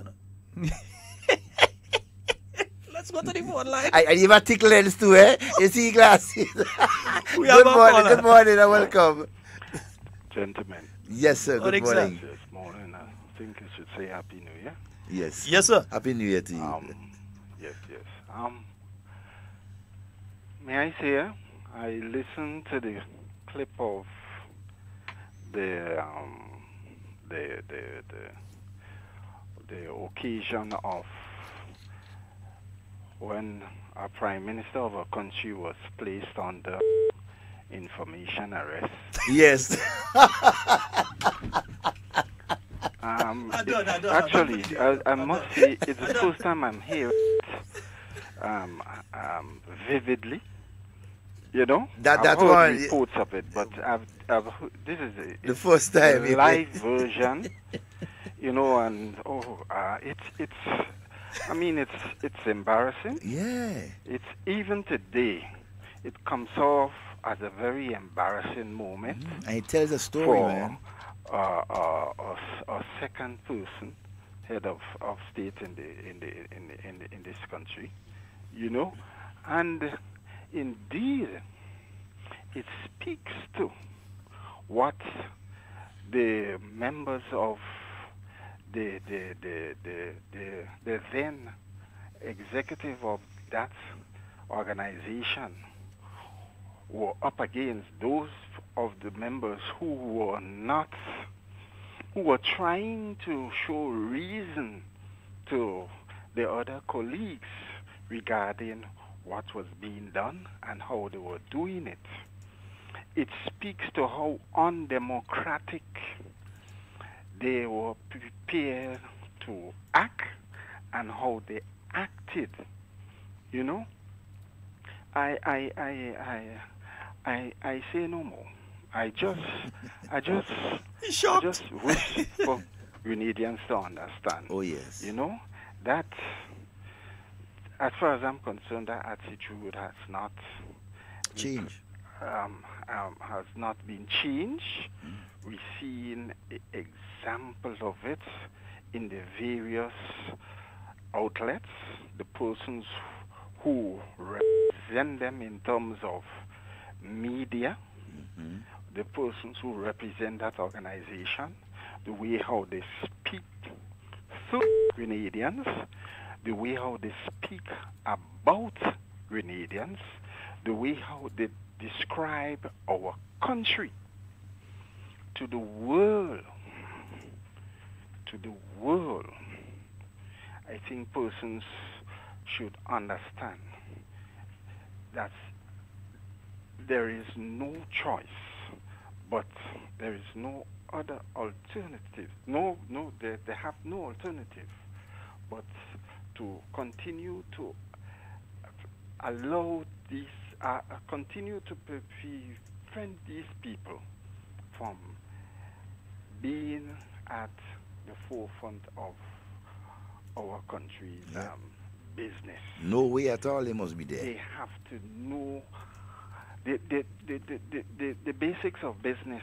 They seem not to understand. Customer service, you know, how to treat the clientele, how to treat people. They plain disrespectful. To represent, to love, man, to be gentle. Yep. Simply, it would have been simpler. To be considerate. If it's me, I wasn't approaching Prime Minister and I was going to the media person and saying, excuse me, I think that's enough questions for Prime Minister for this time. And I kind of guide the Prime Minister away at that point in time. But instead of that, you just tell the man, hush. Yeah. Disrespecting the man. You tell the Prime Minister of the country, hush. But that is to show you that the level of respect that they had for the Prime Minister himself. Well, it speaks to who was really the Prime Minister. Exactly. I Exactly. say no more. Yeah, we say All no right, more. my brother. All right. Yeah, that is a level of disrespect that this guy had. I wasn't even approaching the Prime Minister. I was approaching media person that say, excuse me. I think that's enough questions for the Prime Minister at this point in time. We will have some activity in the future where you can speak to him further, or you could submit your questions to us and we'll respond. Some kind of thing like that, but you're going to tell the man, hush. Yeah. But Sheldon, that is just one instance in which the former Prime Minister was embarrassed. Look at when he got searched on the airport. Look at when they lost his passport or misplaced his passport and a gift to Cuba. I mean, all these were designed to make former Prime Minister Tillman Thomas look small, embarrassing, and everything like that.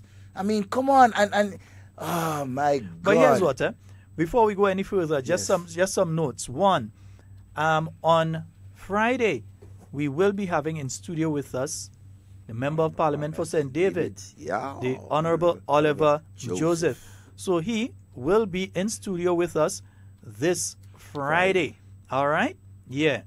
Nice. So that will be good. Prepare. Nice. So prepare just for that. programming note just for you to know. Just for you He'll to be know. there. Also on Queue up. Sunday, let me say it now, so because what happens, and I'm very sorry that it does happen, but during the day when we have an activity, it is very unlikely, highly unlikely, I will respond to any WhatsApp messages or Facebook inbox messages asking what the links for the rally or the activity are.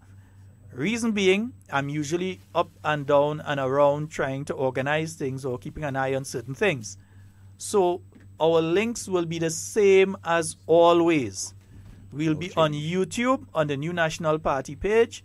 We will be on Facebook on the New National Party page and on all associated pages of the New National Party. So we'll also be on the radio stations as General 89.5. And I'll give the other stations. I haven't got the confirmation on the other stations yet, but 91.5, 91.9 Real FM, in Karakou, Sister Isle FM. And so we'll be online via Hard Talk connection. So we'll be on all the mediums. So there's no need to message and ask which one, because sometimes it's embarrassing because I can't respond, and they want to know what's going on. I can't even share it sometimes to say, well, this is where it's taking place and that sort of thing. But definitely, all our usual links, you'll be able to view Sunday's activity as normal. All right? And Michelle, man, I hope you're coming up there with the horn, eh? Hey, but Devon, before we go, because we're quickly running out of time. I mean, time really fly today. Yeah. You know, it's something that was mentioned yesterday, and I think we need to mention it today again. In closing, the NDC has to stop that type of politics where they scaremonger and where they try to get people afraid, because they will be responsible for the deaths of some people. When you go around and you spread a rumor saying that the Prime Minister of the country has fallen ill and, oh, he has a stroke and he's in Cuba, or that he's collapsed and he's been rushed off to New York in hospital, or that he can't move and he had a stroke and he had a this and he has this and he has that, and I wouldn't even repeat all the things that they say. But when you do that sort of thing, understand the effect that it has on different people. The Prime Minister's mother is in her 90s. I think 93, 94, somewhere there. 95. Somewhere up there. And when you say these sort of things, if she's trying to contact him and she can't contact him, you, the individual that's spreading that nasty rumor, knowing full well it's not true, could be responsible for something happening to that lady. She's alive and she's in her 90s. There are other people who love Dr. the Right Honorable Keith Mitchell. And when you go around and you make those statements and they get hyper, because some of these people in the 80s and the 90s, some of these people is the original Garyites and so who have come over to the New National Party. They're in the 70s, they're in the 60s, they're in the 80s, they're in the 90s. And when they hear this sort of thing, remember, these are not the people and them who could go and send a WhatsApp. These are not the people who could go online and just check and see, well, oh, that stupidness they're talking. But they hear these rumors and they get hyper. They might have high blood pressure and so on. And you might be contributing to the death of one of these people. Their death will be on you. And it's nothing new, because every Christmas they come up with the same old stories that the Prime Minister has collapsed and he in some. And be very careful what you wish on people and what you don't know and you talk about, because it have a very nasty way of falling back on you. Karma is a bee, you know. Yeah, very nasty way of falling back on you. So you can't be out there, and you shouldn't be out there. And any decent person wouldn't be out there repeating those kind of statements and saying those kind of things. Listen, myself and Ian Edwards were on radio. We got the news that Mr. Michael Dennis Lett had died. We made sure that we verified from several sources, including official sources, even though we're in opposition, before we came on radio and said anything. Yeah? We don't just take a rumor and run with it and spread it. No. We verified before we said a single word. Yeah? And we're saying to those of you in the NDC who hate Keith Mitchell so much, remember, it's not just Dr. Mitchell. It's many thousands of people around this country that love him, and around the world that love him. And when you say these things, you're endangering their lives. And their lives, their blood will be on your hands when you continue that sort of thing. Last election, Randall Robinson and his crew, you feel afraid to call your name, running up and down Southeast St. George. How Gregory Bowen had cancer and he dying. They did it. You, Randall Robinson, and your crew up there in St. George, Southeast, spread that rumor all over. Gregory Bowen had cancer and he dying. They did that sort of thing. Yeah? And the activists of the NDC continue to do that sort of, this one sick and they dying, that one sick and they dying, that one about to collapse, this one, I mean, come on. That is the way that you intend to try and win. You ain't gonna win, but that's the way that you intend to try and win an election. 2013 didn't teach you anything.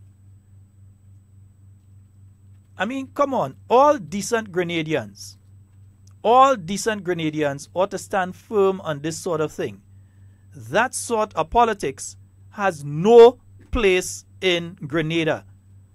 And whether they do it as NDC or they do it as CDN, is the same group of people. They're just worthless. Because they sign code of conduct, and all the things that they say they would not do in the code of conduct, they're doing, but they're not doing officially as NDC. That is a license on conduct. Yeah, they create all kind of subgroupings. Yep. And they're saying that's not affiliated to the NDC. Yeah. And then they're letting them say and do all these nasty things. But everybody knows it's the NDC. The NDC. You would hear. You can't have a morning program every morning that all of your MPs are going on to sitting there and agreeing with people when they say that supporters of the new National Party are needy and greedy. You can't say that it's not one of your, it's one of your programs. The NNP has guts. We could come out and say Hard Talk is a new National Party program. And we're afraid about that. We ain't afraid to say that. Hard Talk is a new National Party program. Yeah? But we take views from everybody. We listen to everybody. Once you're not disrespectful, we take views from everyone. Because we all Grenadians. That's the thing. And we love Grenada. But when you have people who hate Dr. Mitchell so much that they could, and this is where we talk about the NDC, is all about fantasy and fiction. That's the election campaign. Anytime you see them, you can tell them that to their face. The entire election campaign is fantasy and fiction. Fantasy. When we reach in office, we go close down this program, and we go do this, and we go do this person that, and we go do. Imagine you have 4 candidates for the NDC in St. Andrew. And you know what they say the first thing they have to do, their main thing they want to get into office to do is to bless the market and open the terminal. Not to address the needs of the people in the constituency regarding housing or jobs or opportunity to go and further their education, to bless the market and open the terminal. After they make that's a whole campaign. After they make a mess of it. But that's the whole campaign. Not to address the needs of the people, because you see, they're into the show thing, not into the actual meeting the people and addressing their needs. That is why all 4 of you, mark my goat mouth today, going to lose your deposit. All 4 are you in St. Andrew. Your deposit is mine. Remember, I said it today. Devon, let's go. Well, that's all the time we have for today. It's been a wonderful morning. That's all the time we got.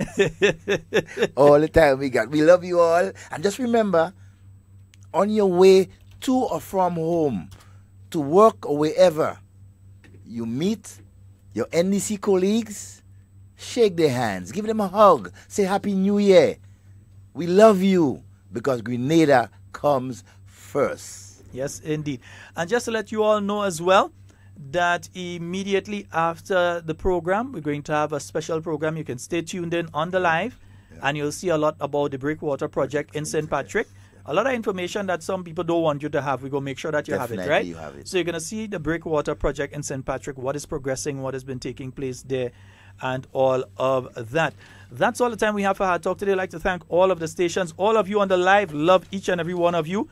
All of the listeners, whichever political party you support or don't support, we love each and every one of you. Remember, the mansion is open. Come on over. No doors. The mansion is open. My name is Sheldon Scott. I'm Devon Romain. And in whatever you say or do, do it safe and secure. We want us to be speaking to and with you, and not about you. All right? Yeah, I think we will leave it with a one like that.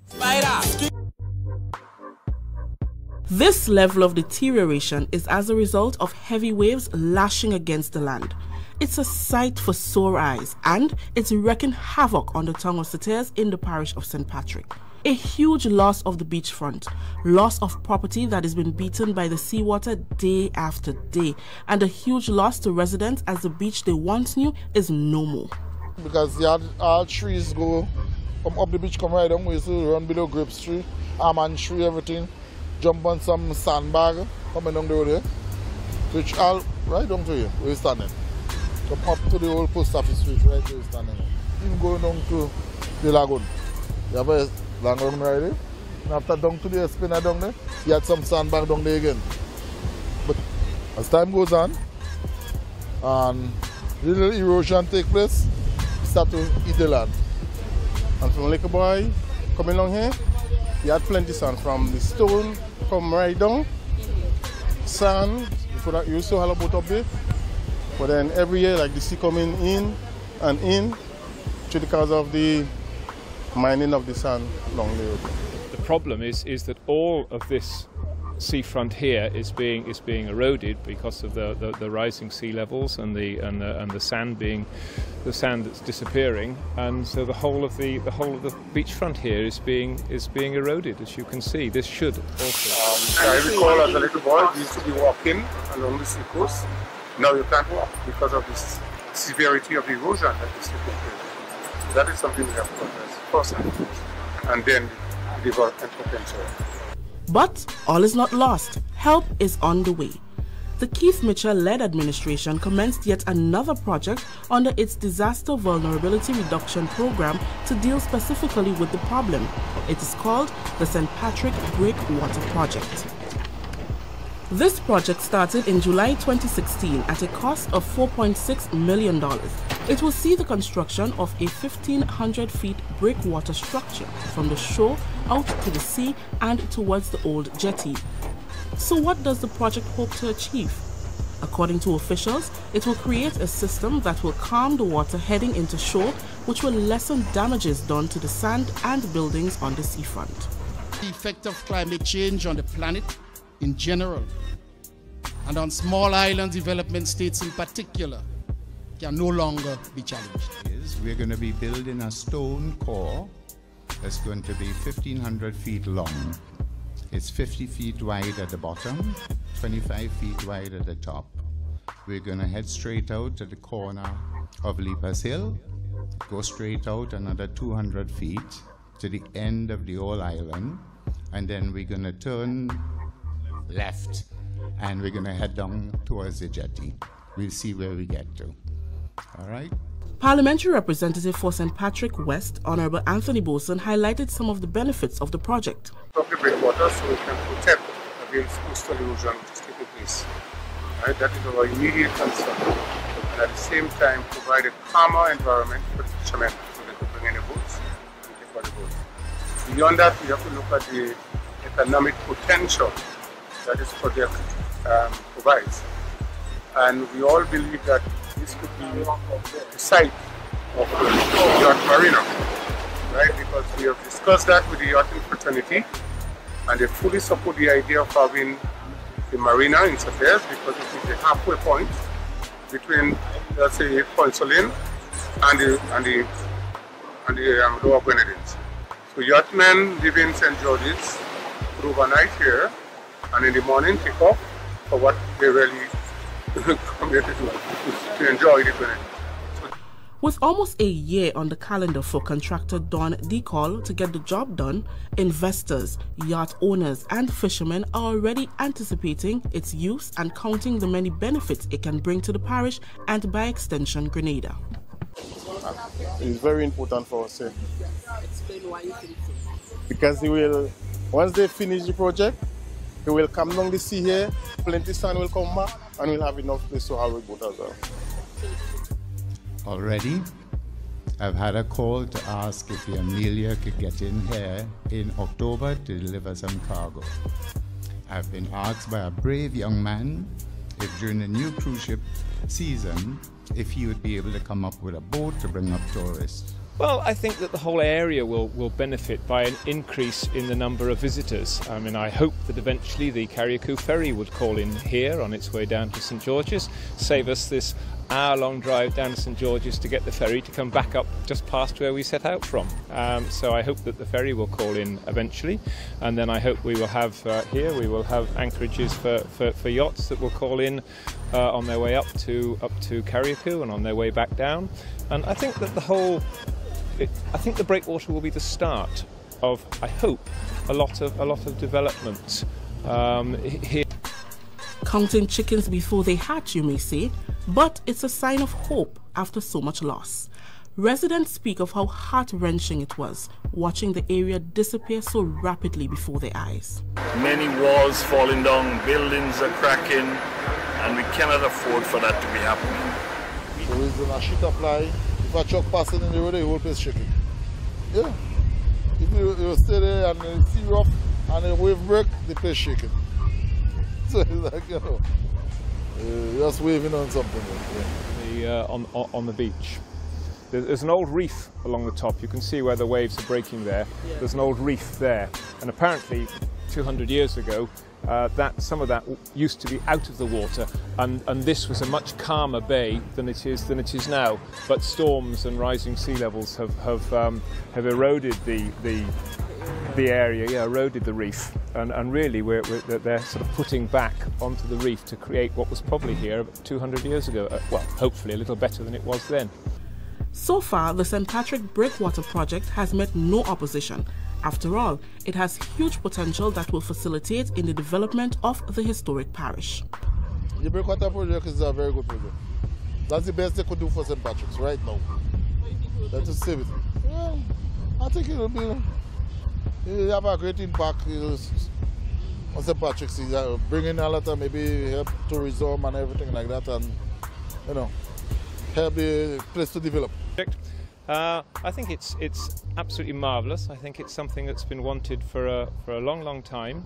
I think it has the potential to create a huge amount of add-on after it's been built. I think both in terms of the Grenada yachting industry and general development for Sauterres and St. Patrick's itself. Well, the Breakwater project is very nice. It's a very good thing for St. Patrick's because that's the north and the pressure coming from the north. And we need to really backfill this area to save the church, to save the supermarkets like Mr. Kenny's supermarket. Then we have a doctor office, that's Mr. Farmer office. That we will have a good situation where the lands are protected, the sea will get calm, the boats will be able to come in, the fishermen will be able to fish in peace and harmony, and the entire St. Patrick will be better. For State of Affairs, I am Rakisha St. Louis.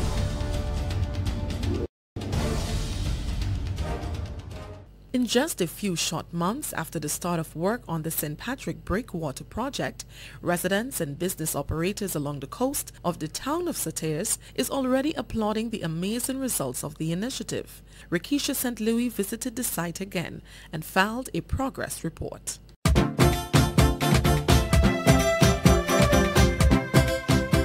The last time I brought you an update from this site at the Sauterres Breakwater project, the project was at this point getting ready to make its turn back to the old jetty.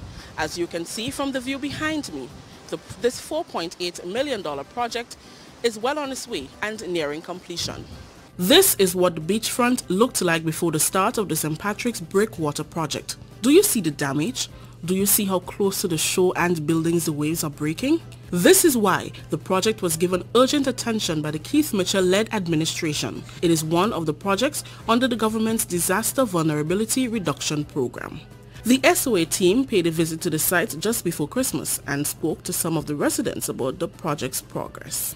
We can't wait for it to be completed. It is a 5-phase project. Don DeCall, who's managing it, comes here quite a lot. But I think it's well managed, and it is. We're already seeing the differences to the water. You know, the difference to the water, because it's obviously going to try and calm it down, so we can put anchorages up and have boats there. Growing up as a little boy, and we had a lot of sand. People saw this come on the beach and bathe. They can't even sit anywhere on the beach now.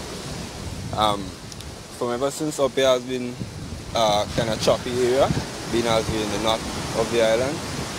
And the breakwater they're building there, believe me, is going to really come in handy, and of course it's going to save the coastline and a lot of the buildings on the coastline. The area was nice and everything, because you had all trees go from up the beach, come right down. We used to run below grapes tree, almond tree, everything. Jump on some sandbag coming down the road here. Which all right down to here, where we're standing. Come up to the old post office street, right where we're standing. Even going down to the lagoon. You have a lagoon right there. And after down to the spinner down there, you had some sandbag down there again. But as time goes on, and little erosion take place, you start to eat the land.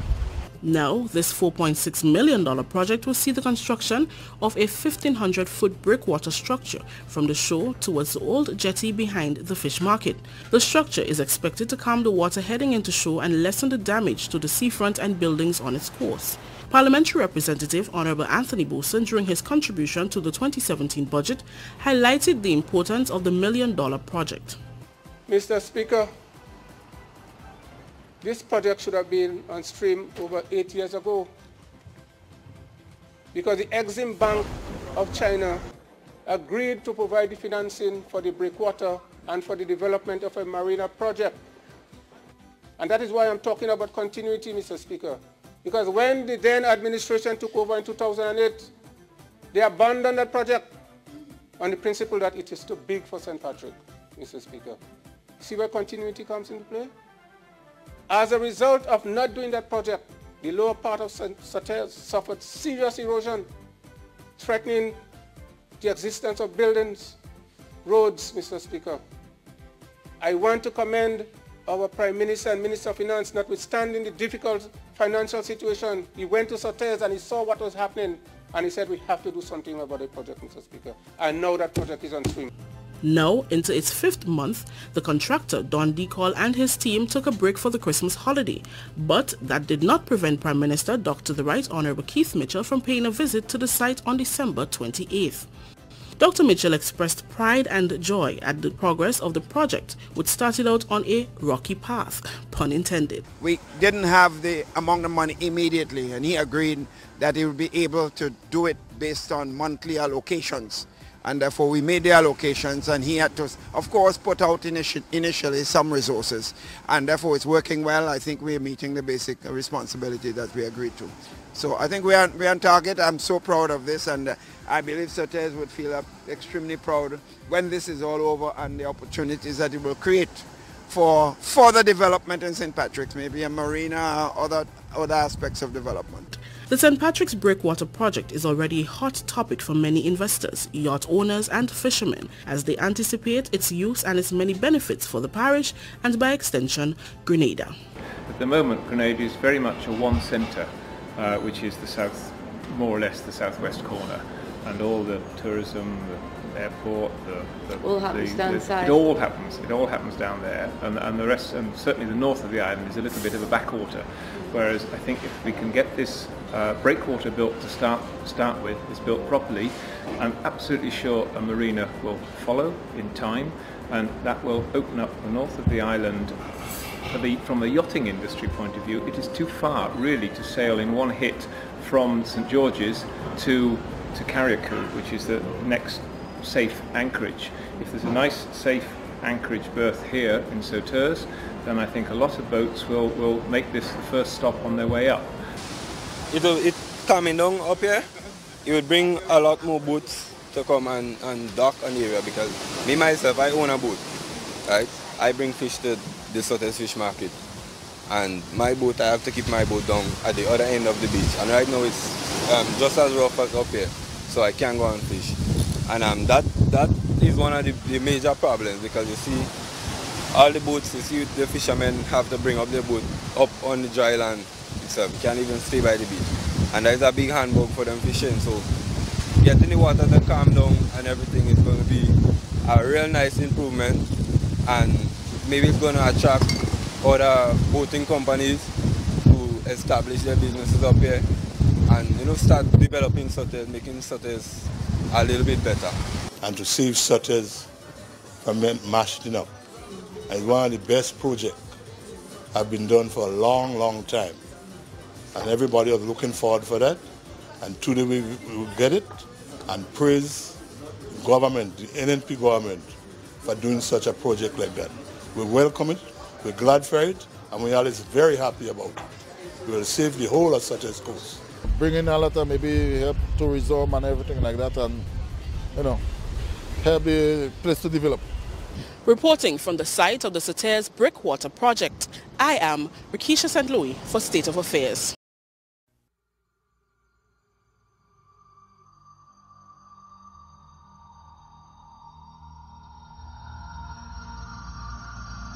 Wow! Do you see what I'm seeing? The beachfront at the Soters Bay is back. This is what the bay looked like last year. Now, do you understand my amazement? This huge destruction caused by the lashing of waves against buildings and the seashore is the reason why the St. Patrick Breakwater Project was given urgent attention by the Keith Mitchell-led administration in 2016. Since then, the project has been progressing smoothly and proof of its effectiveness is evident. The project falls under the government's Disaster Vulnerability Reduction Program. The $4.6 million project sees the erection of a 1,500-foot breakwater structure from the shore towards the old jetty, which is expected to calm the water heading into the shore and lessen the damage to the seafront. So far, so good, says project contractor Don DeCall. And we are pleased. We can see that the beach has come back. We can see that new beaches are being built on the Leapers Hill. The water has certainly calmed down, and I see that the fishermen are now using the bay even to grow sea moss. Government is particularly pleased that the project, though not yet complete, is already reaping results. Recently, Parliamentary Representative for St. Patrick West Honourable Anthony Boson and Works Minister Honourable Gregory Bowen paid a visit to the project site, and they were amazed by its progress and the transformation of the area. As we all know, this was an area that was under serious threat and coastal erosion, and the government has seen it fit to provide the necessary funding, albeit under very difficult circumstances, to undertake this project. We have seen tremendous transformation since then, as you have noticed. The beach has returned, the fishermen are happy, the residents are happy, and therefore I believe that this is just the first phase of what could be a transformative event for St. Patrick, the breakwater, because once the area is calm, the coastal area is preserved, and we create what we call an environment for yachting, then we can see further development taking place. So I'm very excited about the prospect of future development as a result of this first phase of the breakwater, which is primarily an environmental project, but we will have to go beyond that. This project in particular, with the PPP, is really doing well for this area, and our boats and things will have a place of shelter, talking from the fisheries department, as well as the development that the minister, has already mentioned. Since the project commenced last year, the contractor and his team has worked constantly, weekdays and on weekends, to meet the proposed deadline. Contractor Don DeCall says the project is still on schedule. Well, we have until the end of August to complete the project. I think we are well on schedule at this point in time, and we should get it done by that time. There's probably maybe about 400 feet remaining for us to complete the project.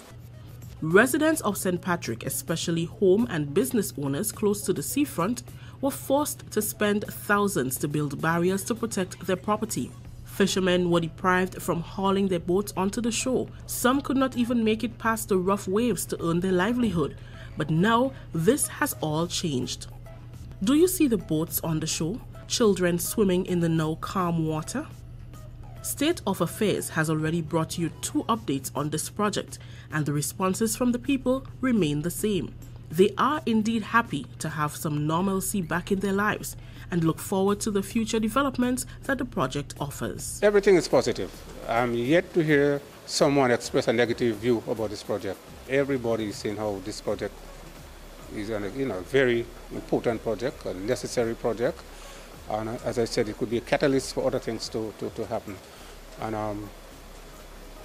I'm saying the excitement is there, and people are looking forward to what next. Yes, I see improvement. I mean, the seashore to the far end of the usually used to be very rough, very, very rough.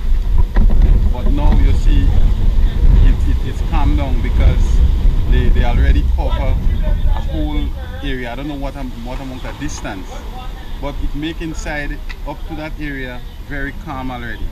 I hoping that they continue to reach down to the end of the jetty so that the whole beach side here, all by the fish market here, gonna be much calmer. And looking back at the sea, it goes back a lot. So it's a good thing for St. Patrick. Well, the water is coming in back there, hitting the septic tank and coming inside. No, because they could not pass in the back, they're walking. I think it's a good idea because right now you could see the effect of it. There used to be so rough, especially up there. The water used to be banging on the rock up there. Right now you can see cool down a bit and the beach come nice. And I think it's always a good focus. When they complete, they want to see, I'll condemn it when they complete. They want to see really what they're doing there. We spend a lot of money on trying to protect it, but every year it keeps on getting worse and worse. So we had to pray for the government to do that project. The beach, you have more room there. You could do anything you want to do there right now. You have space. The water not coming and touch the buildings. Especially to the shore. Right. Especially to the shore. But no, it's pretty okay. Pretty okay. I mean, I happy that they continue, and I just hope that they do everything that they have planned, so that the southern fishermen and maybe other fishermen in Grenada may benefit. Now, I myself, I have a trawler as well, and I hoping that what they said they will do, once they continue, my trawler will be this. And if you look there now, you hardly see what you can really do, because the sand come and cover up everything. And to me, well, yes, as far as they get the break out, the water go down, the less pressure coming. Less pressure. Like many, Minister Boson is looking forward to the completion of Phase 1 and the start of the second phase. We go into Phase 2, which will be more of what they call a commercial type operation. This is mainly utility in terms of protecting the environment, protecting the coastal area, but we want to go beyond that. But we have to get a cooperation of even private participants, investors who may want to come in and partner with us. Whether you take a bird's eye view of the St. Patrick Breakwater project or you're just taking a photo from the jetty, the picture will definitely tell 1,000 words about this project. For State of Affairs, I am Rakisha St. Louis reporting.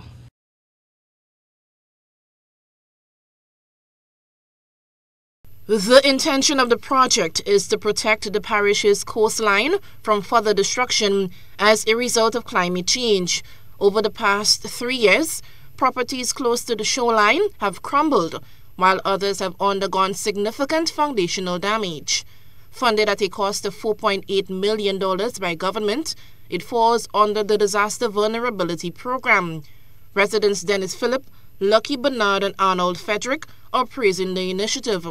We have the Rivera Beach development, and for the Rivera Beach development, things will go good. Once you have this done here, it's easier for people to come into the harbour, and it'll be a lift for St. Patrick's, which is very good for us. Well, in the beginning, the area was beautiful, but at a time in the 90s or 95 gone by, the area just spoiled, broke up, And 2017, we seen the beauty and the genuflect of St. Patrick.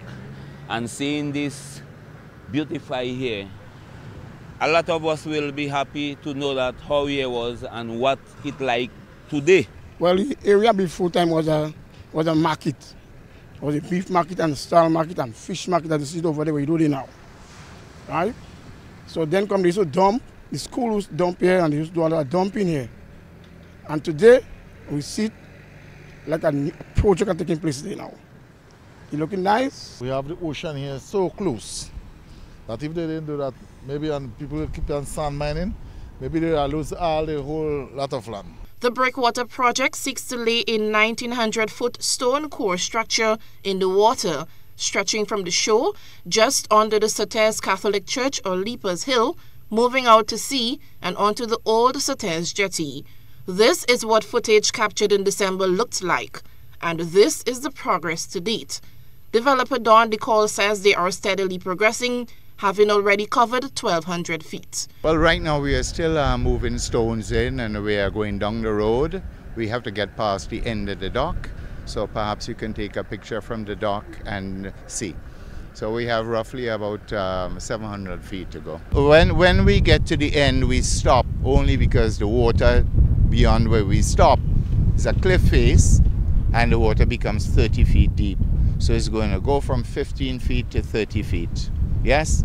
So no need to fill it, so that you have a proper passageway to get from the outside in to get into the bay, which could take any size ship really. The expectation is that boats like the Osprey and others will soon be able to safely anchor at Sauters, and fisherfolk can both moor their boats and face calmer waters.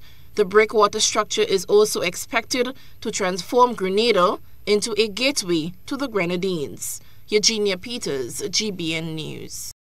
Stay up to date with all that's happening with the new National Party, NNP. Send us a message via text or WhatsApp on 405-8683 with your name, email, and constituency. Stay in the know with NNP. Get updated. Are you ready? Getting Grenada ready for the next level. It is the renewal of hope with the People's Vanguard, the new National Party. And this Sunday, January 7th, the 2018 campaign kicks off at the Bellevue Playing Field in St. David. Come and join the people of St. David in lifting up the candidacy of Oliver Joseph. And also a special appearance by international gospel singer Bridget Blucher. Yes, Bridget Blucher comes to St. David with her powerful, positive message. Also major addresses by Emmeline Pear, Peter David, and Prime Minister Dr. Keith Mitchell, plus the man of the moment, Oliver Joseph.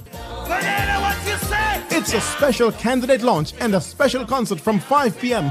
on Sunday, January 7th at Bellevue St. David. The new National Party says we can't sit down because the journey to prosperity and empowerment continues. Grenada! Can't sit down, sit down, sit down, sit down. We can't sit down. No, we can't.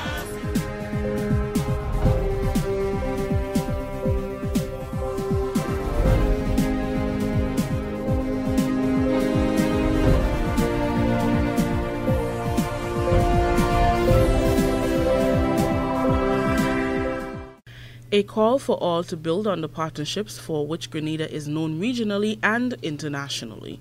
Details to this story and more in the National Report.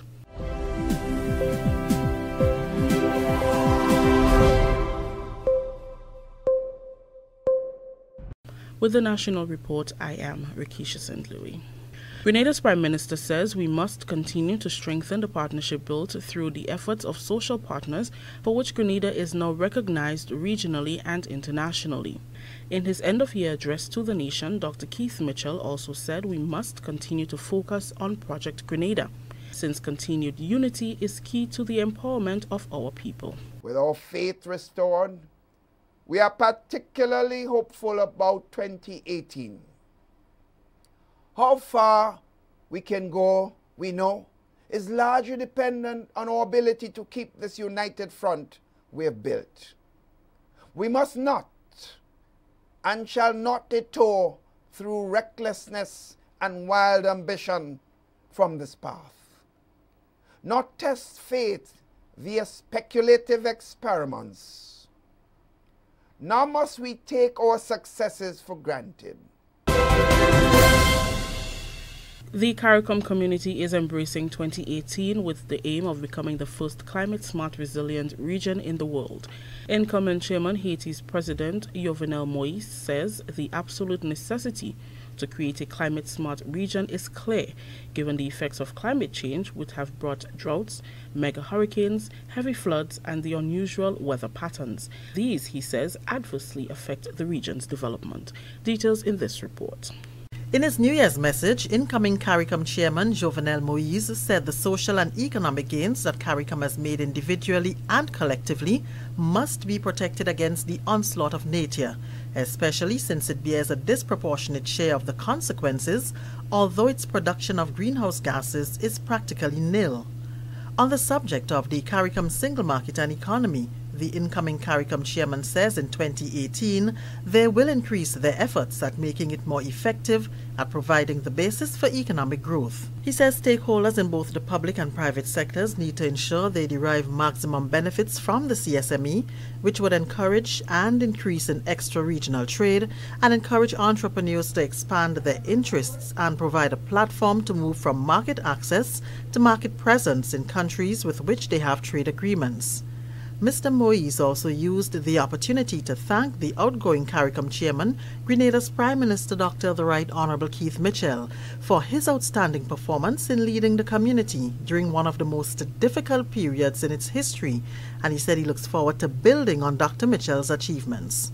CARICOM heads will gather in Haiti for the 29th intersessional meeting of the Conference of Heads of Government in February. The Royal Grenada Police Force is forging ahead into 2018, optimistic that the attrition rate suffered in 2017 from retirements and dismissals do not hinder the operations of the force. One way of resolving this is through the entry examination. The 2017 examinations were held at various centers throughout the island from December 21st to the 28th, with females dominating the exam's registration on both mainland and in Carriacou. Head of the Community Relations Department, Superintendent Sylvan McIntyre, says as the demand for security and justice increases, so too must the numbers in the police force. The force establishment in terms of numbers has to be maintained, and as the demand for law enforcement becomes greater, more places and things pop up for law enforcement initiatives. It therefore will require more human resource. The RGPF is endeavoring to recruit some police officers in 2018. As we look at the interests, the female gender seems to be the dominant sector in applications so far. However, he is concerned about the low pass rate in the preliminary round of the exams, which significantly affects the projected number to be accepted. A lot of persons who are applying to become police officers, they are very low in terms of their ability to transfer or to assimilate a dictation issue. And so we've had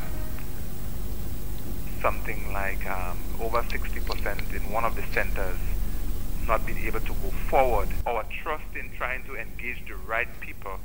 Policing is about listening and transferring information, knowledge, and everything else. And if persons can't assimilate in that area, it means that they do have a limitation already entering.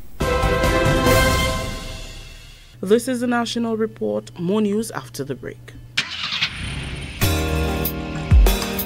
The safety on our roads make this a major priority. Health of our people, a crucial necessity. Accidents happen when road users are either irresponsible or inconsiderate in one way or the other. Play your part. Reduce your speed. Be attentive. It is your personal responsibility. Let 2017 be the start of no more road fatality. Be safe, be seen, be smart. So let's wise up as a nation. Get to your destination safe.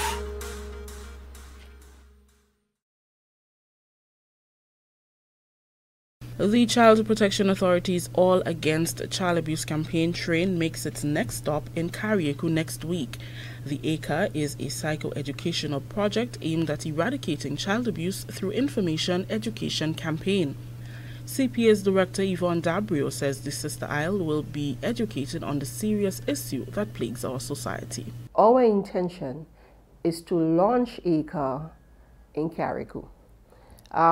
We are looking at the 12th.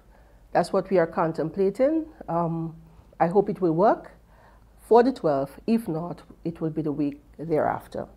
So what we are saying here is that, yes, the challenge is great, but it's a challenge that the authority is prepared at all costs to champion, and we are looking for champions of ACRE.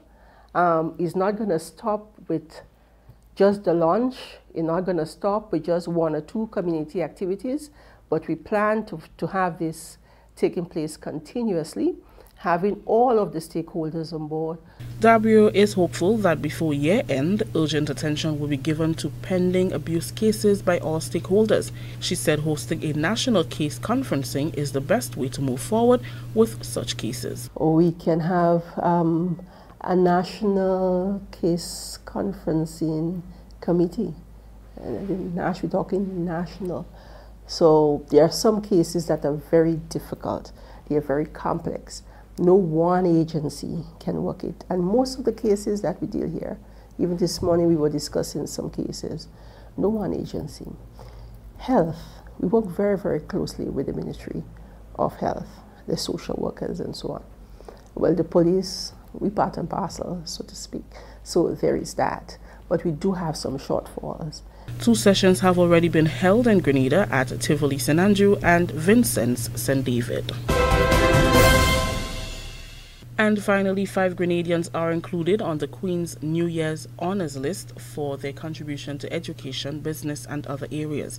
Those awarded under the Most Excellent Order of the British Empire Civil Division are Sister Maureen Alexander, CBE, for service to education, Mr. Andre Sherman, OBE, for service to business, and Mr. Cecil St. Louis, MBE, for service to education. Mr. Adrian Blackman and Sergeant Lawrence Francis have both been awarded the British Empire Medal for community service. And that's the National Report. I am Rikisha St. Louis.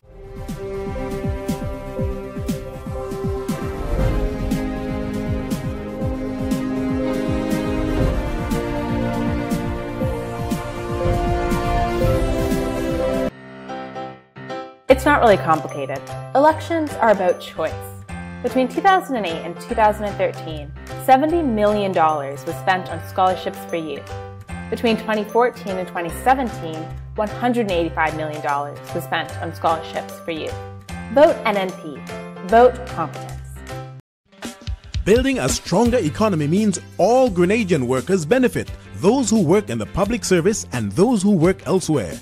Now that the period of shared sacrifices is over, the benefits must be shared among every Grenadian. More money for house repair, more money to improve healthcare, more money for training, more money for education, and yes, more money for public servants. $55 million in various payments. We are the Grenadian family looking out for each other. And even as we fight for ourselves and our families, we always remember our neighbors. We forge ahead together.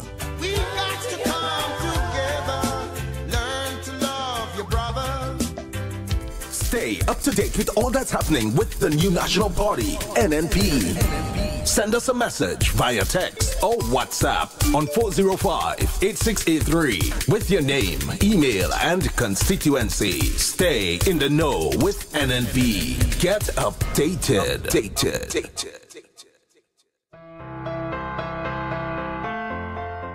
5 years ago, we started an incredible journey together.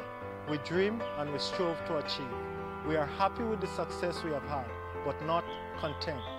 The arch of progress is bending in the right direction in St. George Northeast, and many people have benefited. But there are still others that are yet to be lifted by the rising tide. We cannot leave those people behind, and so we continue to fight, and we continue to push on. I am Tobias Clement, and I'm running again to continue what we have started. Our dreams are too big, our ambitions too large for us to stop here. So let's keep moving.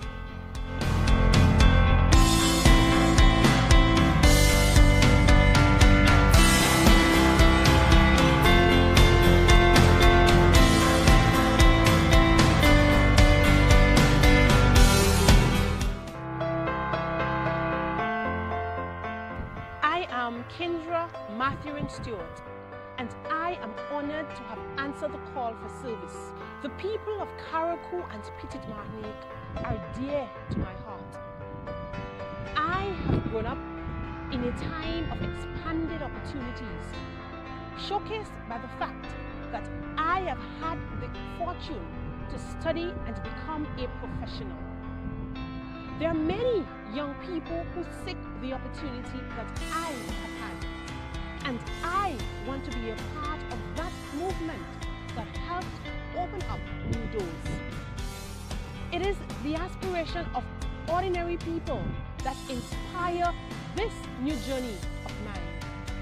As my generation rises up to service, you can surely count me in.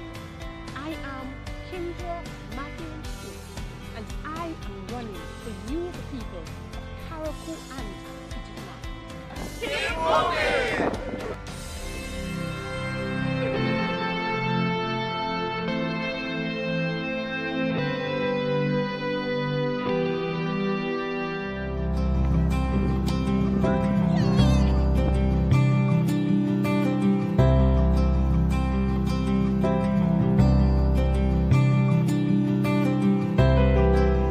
It is an opportunity where I can be able to make a difference in the lives of many persons in the constituency and also Grenada as a whole. I am prepared to give of service to the people. My whole life has been one of service. So this is another opportunity where I can go out there to help improve the lives of people, the standard of living and the quality of life. Skita is a young person and she has been given a wonderful opportunity to help shape lives in our country. She has been doing that within her school for the past 17 years. I know her doing teaching and making great improvement in that school. Awards, trophies, you know, skits was behind this.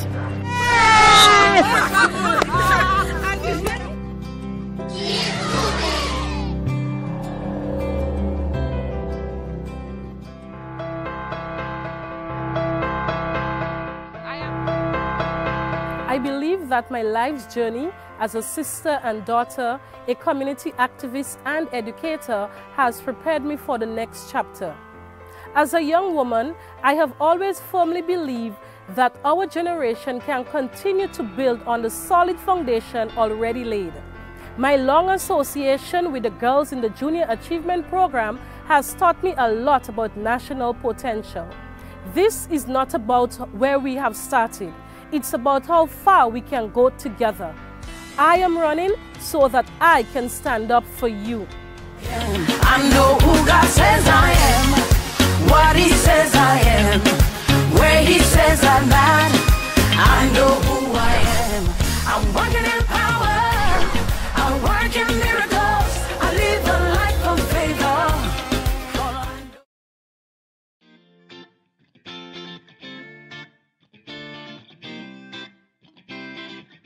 I come from a very humble beginning.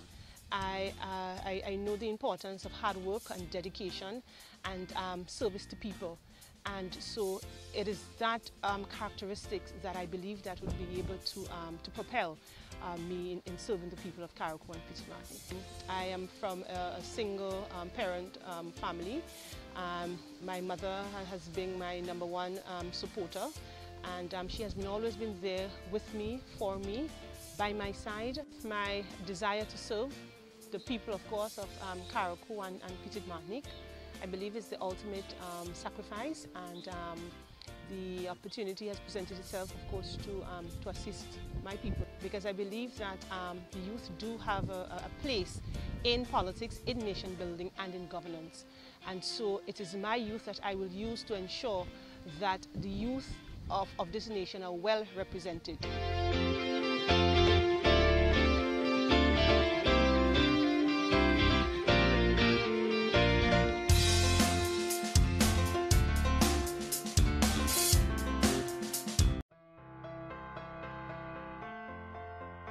I am Yolande Bain Horsford, and right behind me here is my alma mater, St. Joseph Convent, the institution that I've attended for 5 years.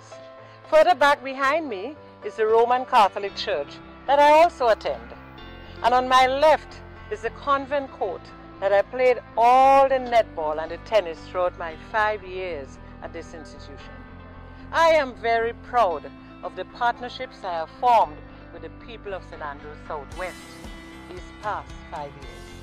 But I'm even more excited about the things we can still do together. We have begun solving the housing challenges and tackling youth unemployment.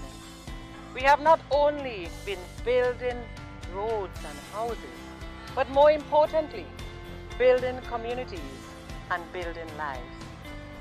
Many people have been given fresh opportunities, and even more shall be lifted up in the coming period. I am ready to take a fresh start and to continue battling for ordinary people who deserve another chance. So let's keep moving.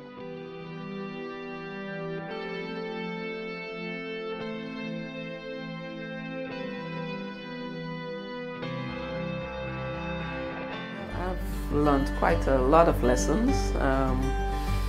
I've learned the importance of being humbled. Yeah, that is critical. It has also been reinforced the importance of listening, you know, because in order to serve people, you have to know what it is that they want. You have to understand their needs. You have to listen to their needs. You have to question, and you know, you have to care. Fundamentally, you have to care about each and every person that you come into daily contact with. The best part of the program has been learning songs. So St. Patrick's East, all of Grenada, support the new National Party. Let the progress continue. Let's keep moving.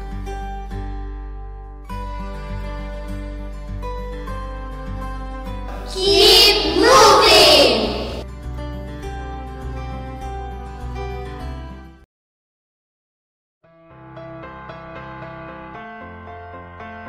These past 5 years, ordinary people with extraordinary dreams for themselves and their families have continued to inspire me. In these close-knit communities along the shores of St. Andrews Southeast, people with their faith in their unshakable God have given me renewed hope that this partnership we have forged is worth building on.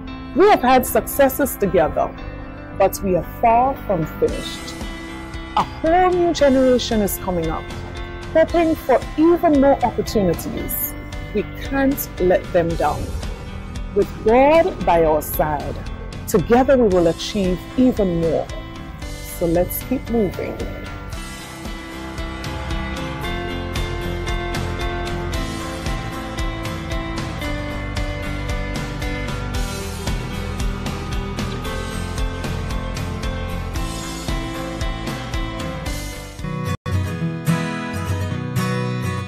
I remember those days, not so long ago, that all I wanted was an opportunity. My family was poor, and there were times I didn't even have a pencil to go to school. The people of Paraclete, Moncton, and surrounding areas gave me that opportunity. These ordinary people raised me. It is this history that inspires my politics. Now, it's my turn to give the next generation even greater opportunities than I had. If I can make just one weak person strong, I will be doing God's will. What we did in the 5 years is just a little bit of what we can do in the future. My duty is to steer the course and to keep moving.